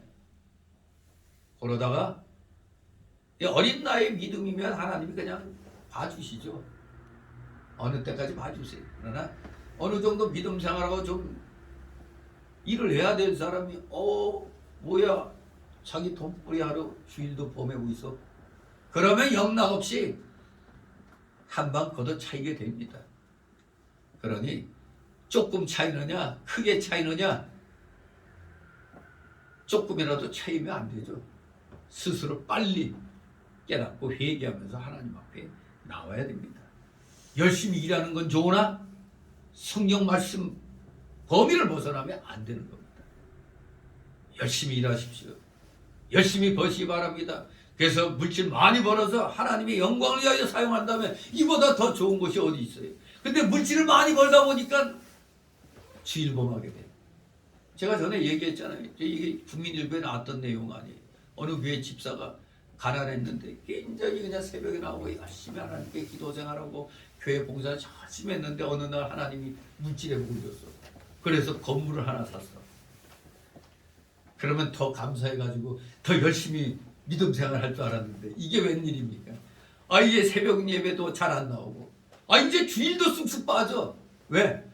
건물 하나 샀더니 건물 뭐 관리하느라고 예배를 자꾸 빠지는 거예요. 결국 그러다가 하나님이 침상에 던져버렸다고 그랬죠. 이게 물질이 주었을 때 감사하고 더 열심히 해야 되는데 엉뚱하게 물질에 매여버려. 하나님이 주셨는데 주신 물질을 주지 하나님은 도리어 멀리하고 물질과 그냥 동거하려고 그래. 그러니까 하나님이 가만두시지 않는 겁니다. 그렇지 않는다면은 최선을 다해서 우리가 물질을 많이 보유해서 하나님을 위해서 물질 많으면 얼마나 좋습니까? 어려운 사람들 도울 수 있고 특히 하나님의 일을 위하여 열심히 할 수가 있잖아요. 우리 여러분들 최선을 다해서 겸손함을 유지하면서 일하시기 바랍니다. 그런데 이렇게 물질로 시험 들고 하는 사람들은 차라리 사람을 겸손케 만드는 가난과 속박이 그들에게 차라리 복이 되었을 것입니다. 저 물질이 많아가지고 그냥 마음이 높아져갖고 분쟁하고 파당 만들고 있다면 그들에게 차라리 가난과 속박이 복이 되었을 것입니다. 그러니 우리는 그러지 말아야죠. 우리는 열심히 하나님 말씀대로 순종하면서 일하면서 하나님이 주시는 물질의 복도 마음껏 받아 누리시는 여러분 되시길 소망합니다. 이제 두 번째로 9절 13절 사도들의 겸손을 살펴봅니다. 9절이 있습니다. 내가 생각건대 하나님이 사도인 우리를 죽기로 작정한 자같이 미만에 두셨으며 우리는 세계 곧 천사와 사람에게 구경거리가 되었노라. 아멘. 자, 사도 바울의 형편은 고린도 교인들은 상당히 풍요로웠다고 그랬죠. 그런데 사도 바울의 형편은 이들과는 반대였습니다. 사도는 교회에서 가장 중요하고 존귀한 직분 아닙니까?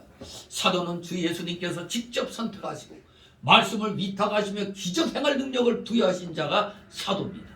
에베소 2장 20절 말씀대로 사도들은 교회의 기초였습니다.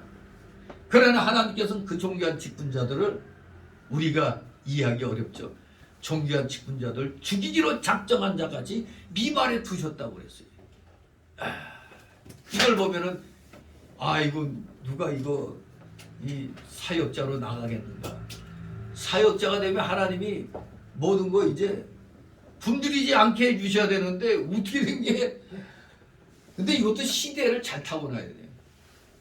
오늘날의 시대는 목회자들도 잘 먹고 잘 살고 있어요. 그런데 이 초대교회 시대는 굉장히 이 직분자들이 어려운 시대였어요. 복음을 전파해 나갈 때 이들을 뒷받침해 줄 만한 그런 것이 그렇게 없었습니다. 바로 하나님이 그때는 또 그렇게 하신 것 같아요. 마치 직분자들을 죽이기로 그냥 작정하신 같이 미말에 두셨다고 그랬는데 한마디로 가장 존귀한 자를 일반 교인들이 볼 땐 이해할 수 없는 겁니다. 가장 존귀한 자를 가장 미천한 위치에 두신 겁니다. 그러니까 자칫 잘못 생각하면 교인들이 교만한 마음에 더 교만을 품게 만들 수가 있어요. 아니 저 사역자들이 어찌 저 모양이야 이 하면서 그냥 우리가 좀 더 나은 거 아니냐 또 교만하게 될 수가 있죠. 근데 이렇게 하나님은 대우를 받아야 될 자를 아주 이런 미천한 위치에 두신 겁니다. 그런데 그래서 결국 세상의 구경거리 천사들과 사람들의 구경거리가 되게 하셨다는 겁니다. 이 구경거리가 됐다. 정말로 바울 사도는 이 사도들이 복음을 위해서 당한 고난, 즉 수치, 매맞음, 투옥, 비방 등을 구체적으로 지적함으로써 고린도 교인들이 누리고 있는 그 부와 지금 대조시키고 있어요. 즉 바울은 자신이 겪은 고난의 일부를 구체적으로 밝힙니다. 괜히 교인들 시험 들게 왜 그렇게 하느냐? 왜 밝히느냐? 저 교만에 이 들어있는 고린도 교인들의 안일과 그 교만을 일깨우기 위해서, 그리고 그들의 허세를 엄히 경계하려고 구체적으로 사도 자신이 겪는 그 고난의 일부를 지금 밝히고 있습니다. 사도들이 사람들에게 구경거리 같이 됐다는 겁니다. 구경거리, 헬라어로 데아트론이라는 단어인데 이 극장이란 뜻입니다. 극장. 극장이 뭐예요? 연극하는 데잖아요. 여기서 바울은 자신의 사도로서의 고난받는 삶을 마치 콜로세움에서 맹수들에게 던져져 찢겨 죽어가는 저주받은 자의 모습으로 비유하고 있는 겁니다. 초대교회 때 로마 황제의 핍박으로 기독교인들을 여러분 영화에서 많이 보잖아요. 콜로세움 그 검투사들도 그냥 막 서로 죽이고 뭐 하는 그런 게 기독교인들 몰아놓고 그냥 맹수 굶주린 맹수를 풀어갖고 다 찢겨 죽이는 그런 모습들. 그야말로 하나님께서는 이 존귀한 자를 마치 그런 구경거리 같이 저주받은 자의 모습처럼 지금 비유를 하는 겁니다. 10절에 있습니다. 우리는 그리스도의 영광으로 미련하되 너희는 그리스도 안에서 지혜로워. 우리는 약하되 너희는 강하고 너희는 존귀하되 우리는 비천하여. 아멘. 왜 사도들이 비천합니까? 전적으로 그리스도 때문이었습니다. 바울 일행은 그리스도 때문에 미련한 자가 되고 약한 자가 되고 비천한 자가 되었습니다. 그러나 고린도 교인들은 반대로 사도들이 전한 그 동일한 그리스도 때문에 반대로 지혜를 얻고 힘을 얻고 종기를 얻습니다. 뭐 이게 뭐 이래. 전하는 사람이 더 복을 받아야 되는데 전하는 사람은 한없이 이렇게 비천해지는 건데 그 전함을 받은 사람은 이렇게 존귀해지고 있어요. 완전히 모순인 같이 보이죠. 모순 덩어리 아닙니까 이거? 하지만 사실이었습니다. 기독교 진리는 이렇게 역설적인 모습을 갖고 있습니다. 예수 그리스도의 십자가의 참혹한 죽음이 인류의 구원이 되었듯이 주의 종들의 그 어리석어 보이고 약하여 보이고 비천하여 보이는 그 사역들이 많은 사람들을 구원의 행복으로 이끄는 것이었습니다. 역설적인 겁니다. 그러니 이러한 사역을 하는 사람들을 우리가 어떻게 해야 돼요? 존중해 줘야 되잖아요. 우리에게 귀한 복음을 전하면서 자신들은 저렇게 어렵게 사는구나. 그러면 그래서 또 이런 가운데 사역자들 위해서 좋은 것을 같이 하라고 그랬죠. 좋은 것을 또 같이 하라고 가르치고 있잖아요. 복음을 전하는 사람들의 마음 자세는 주님의 십자가 사건을 기억해서 주님이 나를 위하여 그 비참한 십자가 지셨는데 내가 어떻게 호의호식할 수 있느냐. 이런 마음 자세를 늘 갖고 있어야 돼요. 하지만 교인들은 그 복음을 받고 말씀대로 순종해서 사니까 또 세상에서 하나님이 주신 복으로 또 낙을 누리게 되는 거예요. 그러니까 자신들은 복을 받아 누리는데 전하는 사람들은 저렇게 힘들어. 그러면 그래서 복음 사역자들을 위해서 교회에서 그래서 생활비를 그렇게 또 주는 것입니다. 그게 또 당연하죠. 성도들 세상에 나가 일하면 돈 벌어야 안 벌어요? 당연히 돈 벌지. 요새는 뭐 최저임금 해가지고 뭐 따박따박 그냥 나오잖아요. 그런데 최저임금이 통하지 않는 데가 있죠. 어디요? 교회잖아요. 교회는 뭐 교인들의 헌금 갖고 목회자가 교회를 운영하는데 뭐 그게 제대로 됩니까? 그야말로 그래서 만여 개의 교회가 문 닫은 게 생활비는커녕 월세 낼 수도 없잖아요. 그래서 많은 목회자들이 또 그냥 이 택시 요새 많은 게 어디예요? 택배. 요새 택시 기사들도 택시 그만두고 택배를 많이 한다고 그래요. 그래서 택시 대란이 일어나고 있죠 지금. 알고 봤더니 택시 기사들이 그만두고 택배로 많이 몰려서 그렇대요. 참말로 그렇습니다. 아무튼 이렇게 복음을 전하려고 복음 사역에 뛰어들었다가 도리어 지금 아주 굉장히 어려움 겪는 그런 사역자들이 굉장히 많이 있습니다. 복음을 받은 교인들은 복음 받아서 복 받아 사는데 사역자들이 실질적으로 대단히 어려움 겪는 것이죠. 11절 13절 있습니다.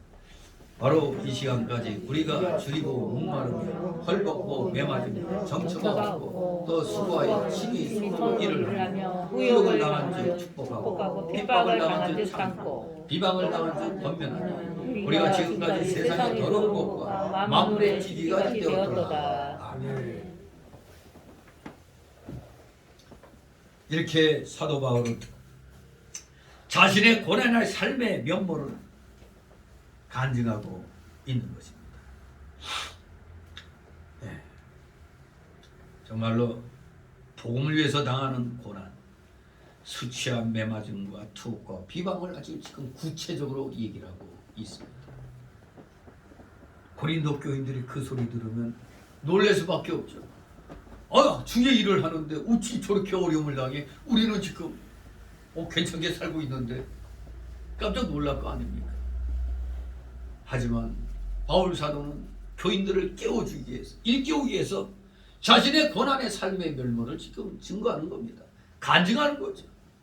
바울 일행은 잠시 동안이 아니라 지금 이 말씀을 전하는 요 시간까지 고난을 경험하고 있었다는 겁니다.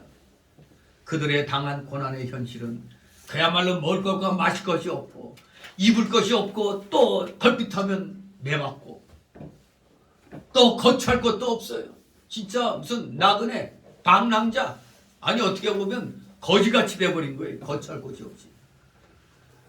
그렇기 때문에 바울 사도는 여러분들이 잘 아는 대로 소위 오늘날 말하면 자비량 순교 같은 걸 하죠. 아굴라 브리스길라 부부와 같이 뭘 했죠? 천막 그 텐트 그 수리하고 하는 그 일을 했습니다. 의식주 문제를 위해서 친히 수고하여 소명을 일을 합니다. 또 욕을 당하고 핍박을 받고 비방을 당하고 있습니다.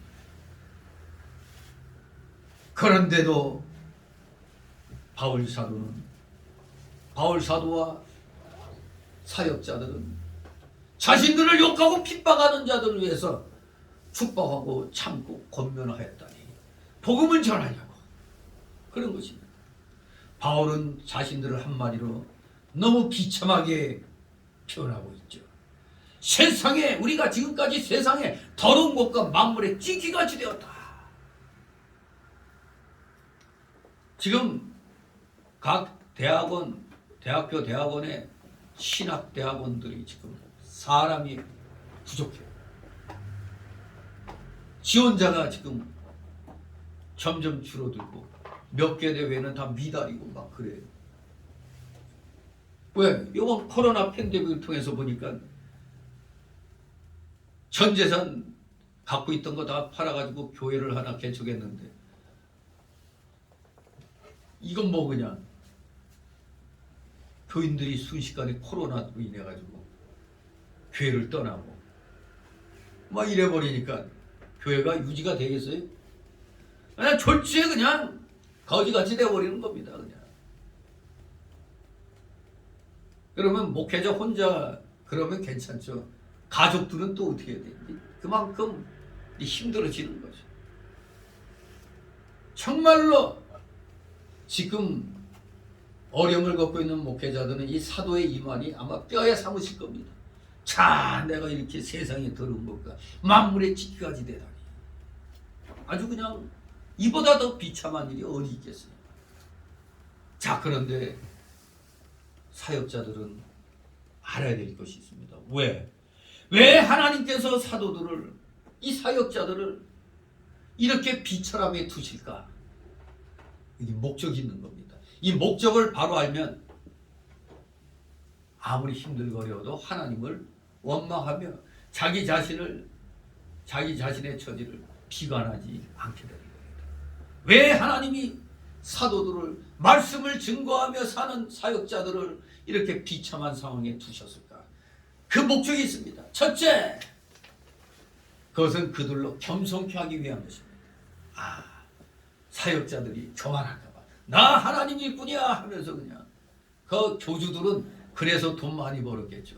사람들 속이고 자기 사람으로 만들어버리니까. 그야말로 그래서 교인들의 재산을 다 뺏는 자들이 속임수로 사기쳐서 뺏는 거죠. 저 이단들 저것들은 사기꾼들입니다. 그런 사람들이 아닌 대부분의 온전한 사역자들은 다 겸손케 하기 위한 겁니다. 하나님만을 의지하도록 겸손케 하기 위해서. 그렇습니다. 우리도 어느 때 하나님께 더 무릎을 많이 꿇을까요? 어느 때 하나님께 더 기도 많이 할까요? 가난하고 고난에 빠질 때. 확실히 가난과 고난은 사람을 겸손하게 만드는 장점이 있죠. 그 상황은 힘들어도 사람을 겸손하게 만드는 장점이 있습니다. 무릎 꿇게 만들잖아요. 하나님 살려주소서 그렇게 나가요.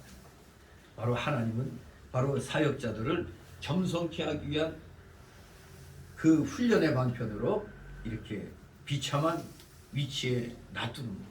두 번째로 어떤 목적이 있느냐? 그것은 그들로 하나님과 내세에 소망을 두게 하기 위함일 것입니다. 가난과 고난은 세속의 재미와 쾌락의 기쁨 그 잠에 빠지게 하는 풍족과 부여보다는 장점이 있는 거죠. 가난하고 고난이 오는데 어떻게 그냥 세상의 재미와 쾌락에 빠져 있을 수가 있어요. 좀 넉넉하면은 이렇게 세상 재미와 쾌락에 빠지잖아요. 그것보다는 낫기 때문에.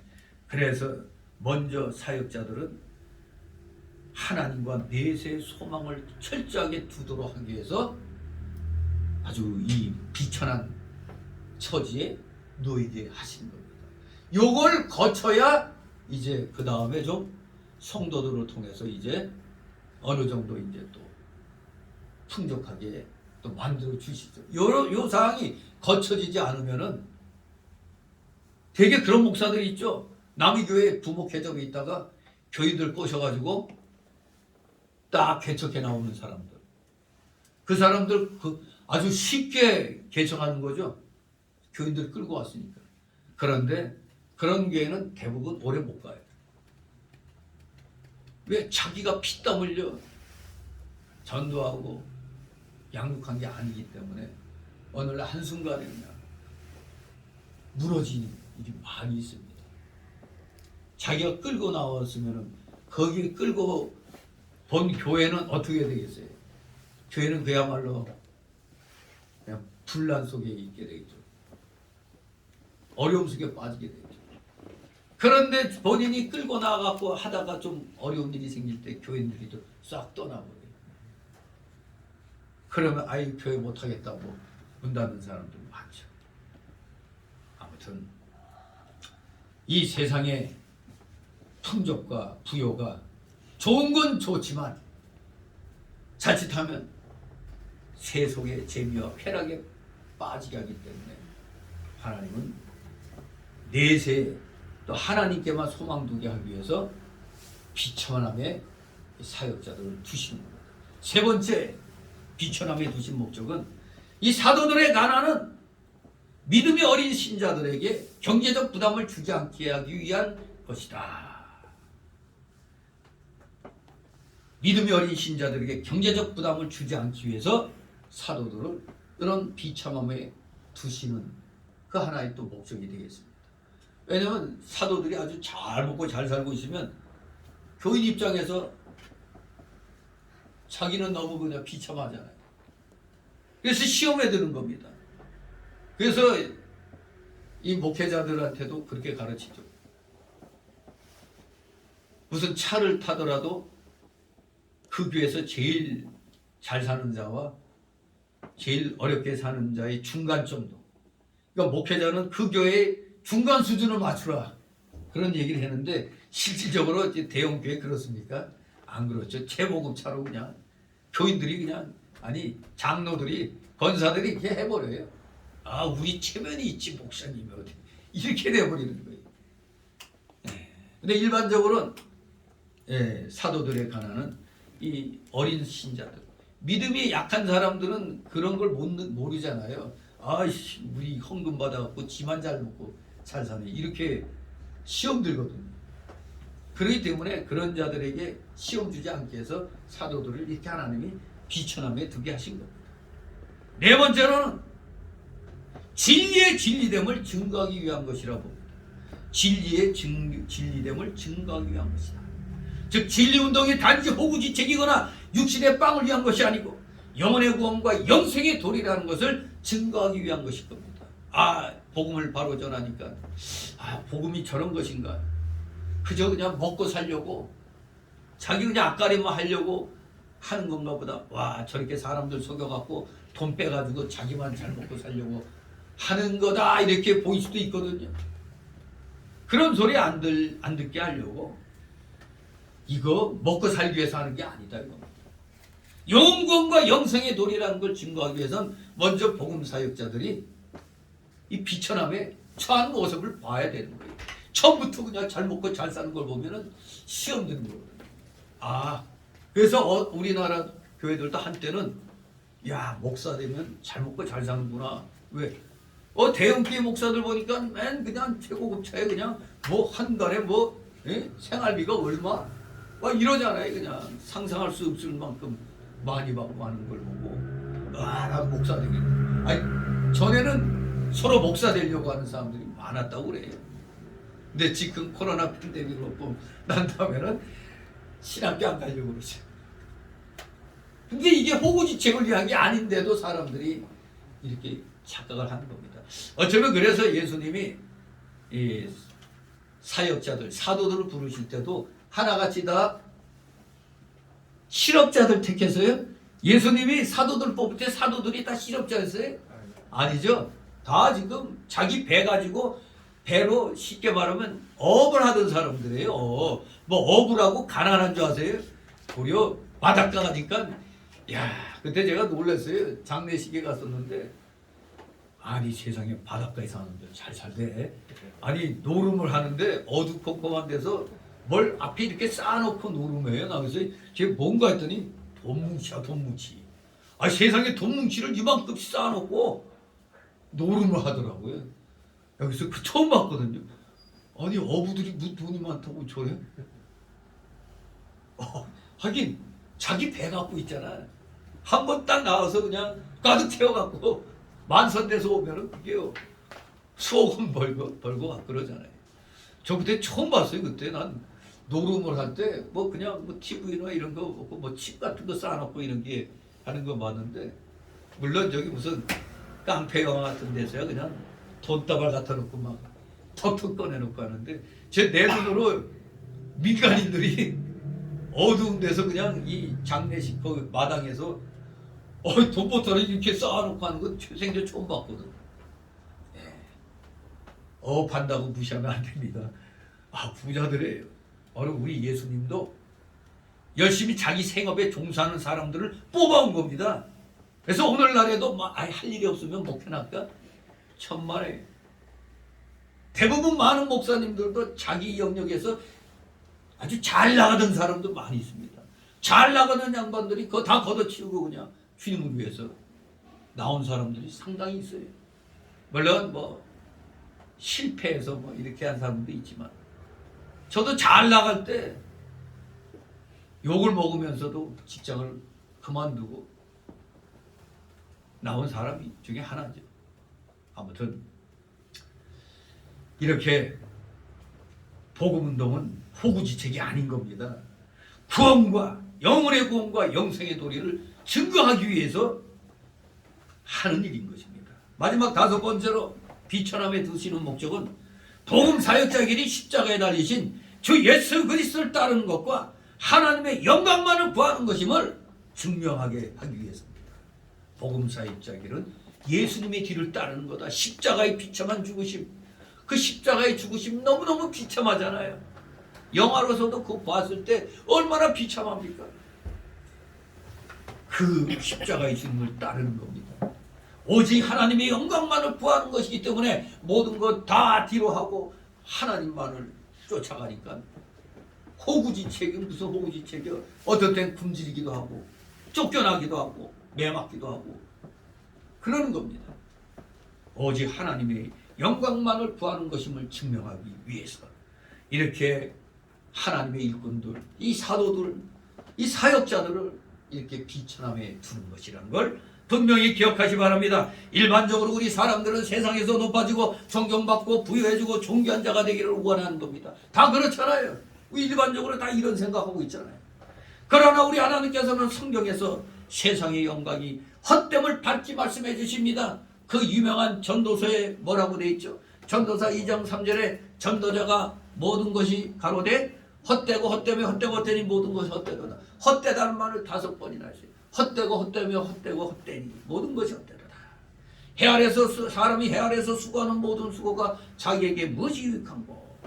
또 이사야 40장 6절 7절에 모든 육체는 풀이여 그 모든 아름다운 들의 꽃 같으니 풀은 마르고 꽃은 시드면 여호와의 기운이 그 위에 붐이라. 아주 멋진 그런 시적인 용어 아닙니까? 그러면 우리는 영원하신 하나님과 그의 약속하신 새로운 세계의 의미와 가치를 두고 살아야 되는 겁니다. 현재 하늘과 땅은 분명히 사라질 것입니다. 하나님께서 만물을 새롭게 하실 것입니다.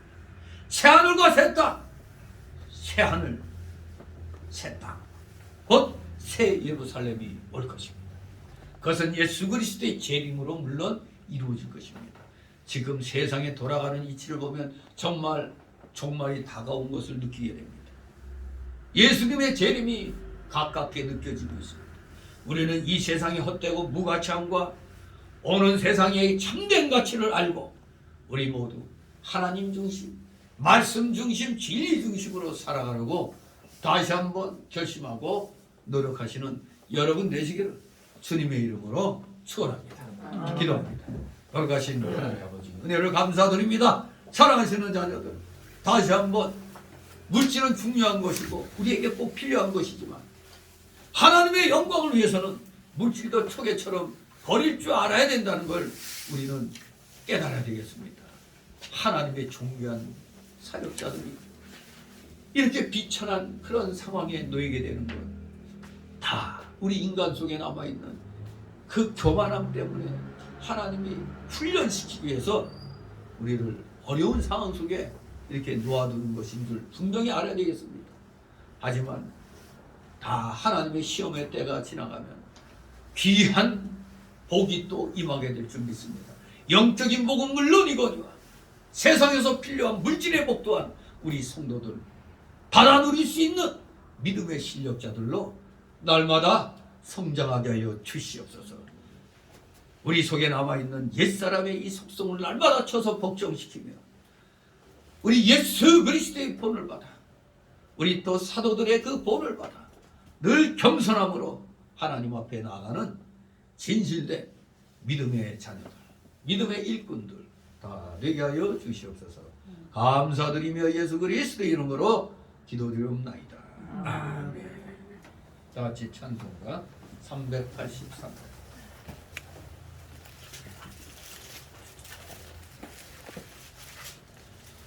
383장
사랑과 내가 풍성하신 거룩하신 하나님 아버지, 오늘 귀한 주의 날, 주님의 날 사랑하시는 자녀들, 하나님께서 허락하여 주신 세상 속에 그 자기의 영역 속에서 열심을 다하여 귀한 열매들을 맺었습니다. 그 귀한 열매들을 오늘도 변함없는 충성심으로 하나님 앞에 빈손으로 나오지 아니하고 이렇게 가지고 나와 드렸사오니 아버지 이들의 중심을 기억하여 주시옵소서. 11조와 주일 예물과 각종 명목의 감사 예물들, 차량 예물, 건축 예물, 또 마음의 소원대로 드리는 귀한 예물들, 아버지 이들의 중심을 받으옵시고 이들의 가정과 하는 생업 위에 오병이의 놀라우신 복이 임하게 하옵소서. 혹시라도 물질로 고통당하고 있는 우리 성도들 있습니까? 세상이 너무 어려워 많은 고통 중에 있을 줄 압니다. 하지만 믿음으로 일어나 하나님 중심으로 온전하게 생활을 해나간다면 반드시 때가 되면 하나님께서 물질을 또 일으켜 세워 주실 줄 믿습니다. 진실로 믿음의 실력자가 먼저 되고 나서 물질의 실력자가 된다는 것을 기억하고 우리 어려움 당하고 있는 성도들 속히 믿음의 실력자 되게 하옵소서. 그리하여 하늘 창고문을 마음껏 열고 주의 영광을 위하여 사용할 수 있는 물질의 실력자들 다 되게 하여 주시옵소서. 귀한 예물들 몸된 교회를 위하여 잘 사용될 수 있도록 늘 은혜로 충만케 하여 주시옵소서. 감사드리며 예수 그리스도의 이름으로 기도드리옵나이다.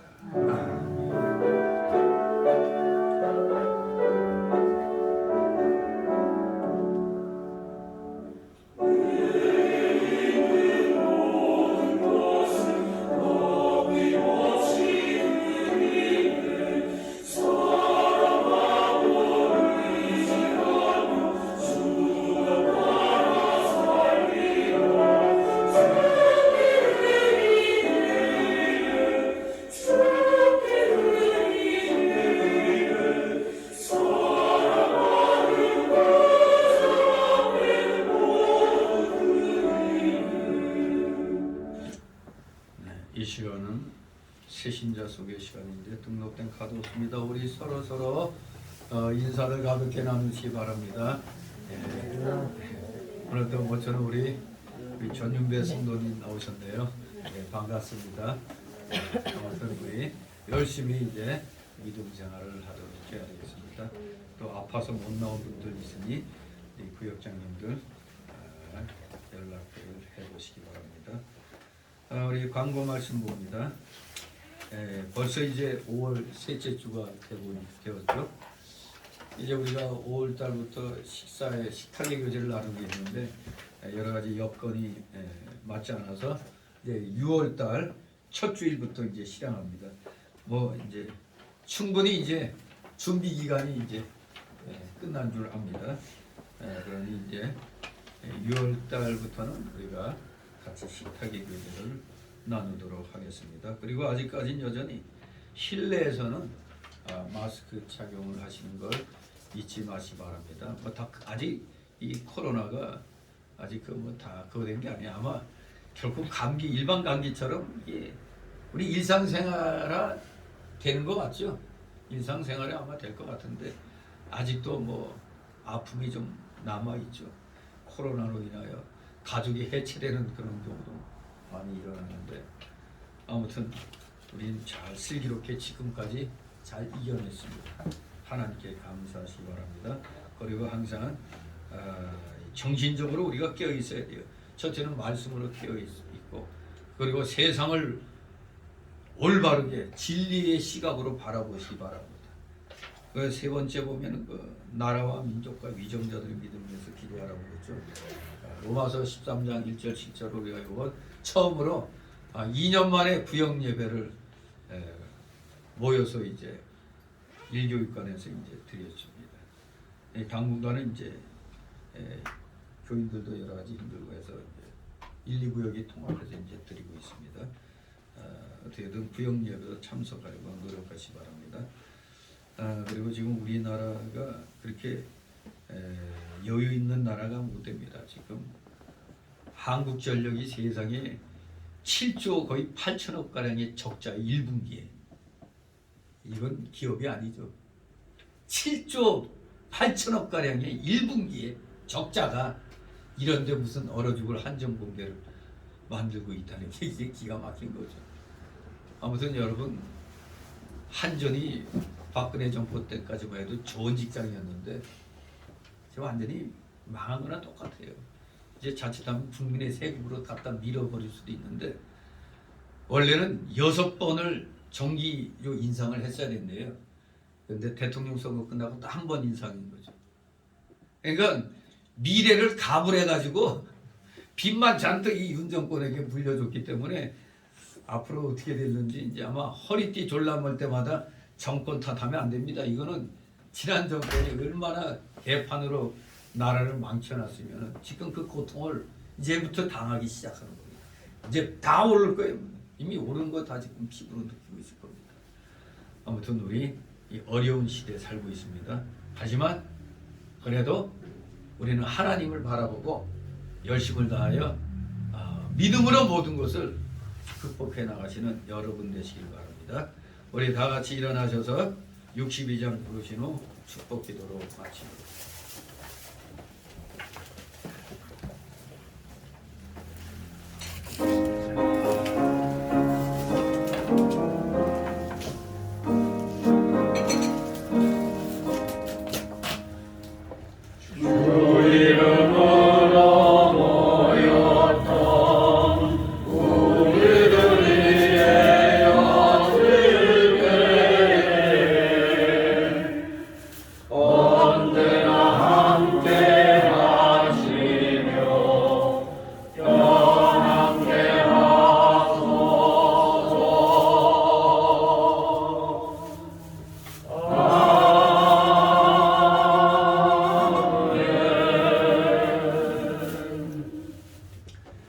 영원한 지옥 사망 형벌로부터 영생 복락의 무궁천국으로 우리를 구원하여 주신 우리 구주 예수 그리스도의 크신 은혜와 하나님 아버지의 극진하신 사랑하심과 성령님의 감동 감화교통 충만 내주 역사하심이 여기 머리 숙인 모든 무리들 머리 위에와 각 가정 위에 하는 생업 위에 하는 학업 위에 이 나라 이 민족 위에 이 나라 모든 교회들 위에 이제부터 영원토록 함께 있을지어다.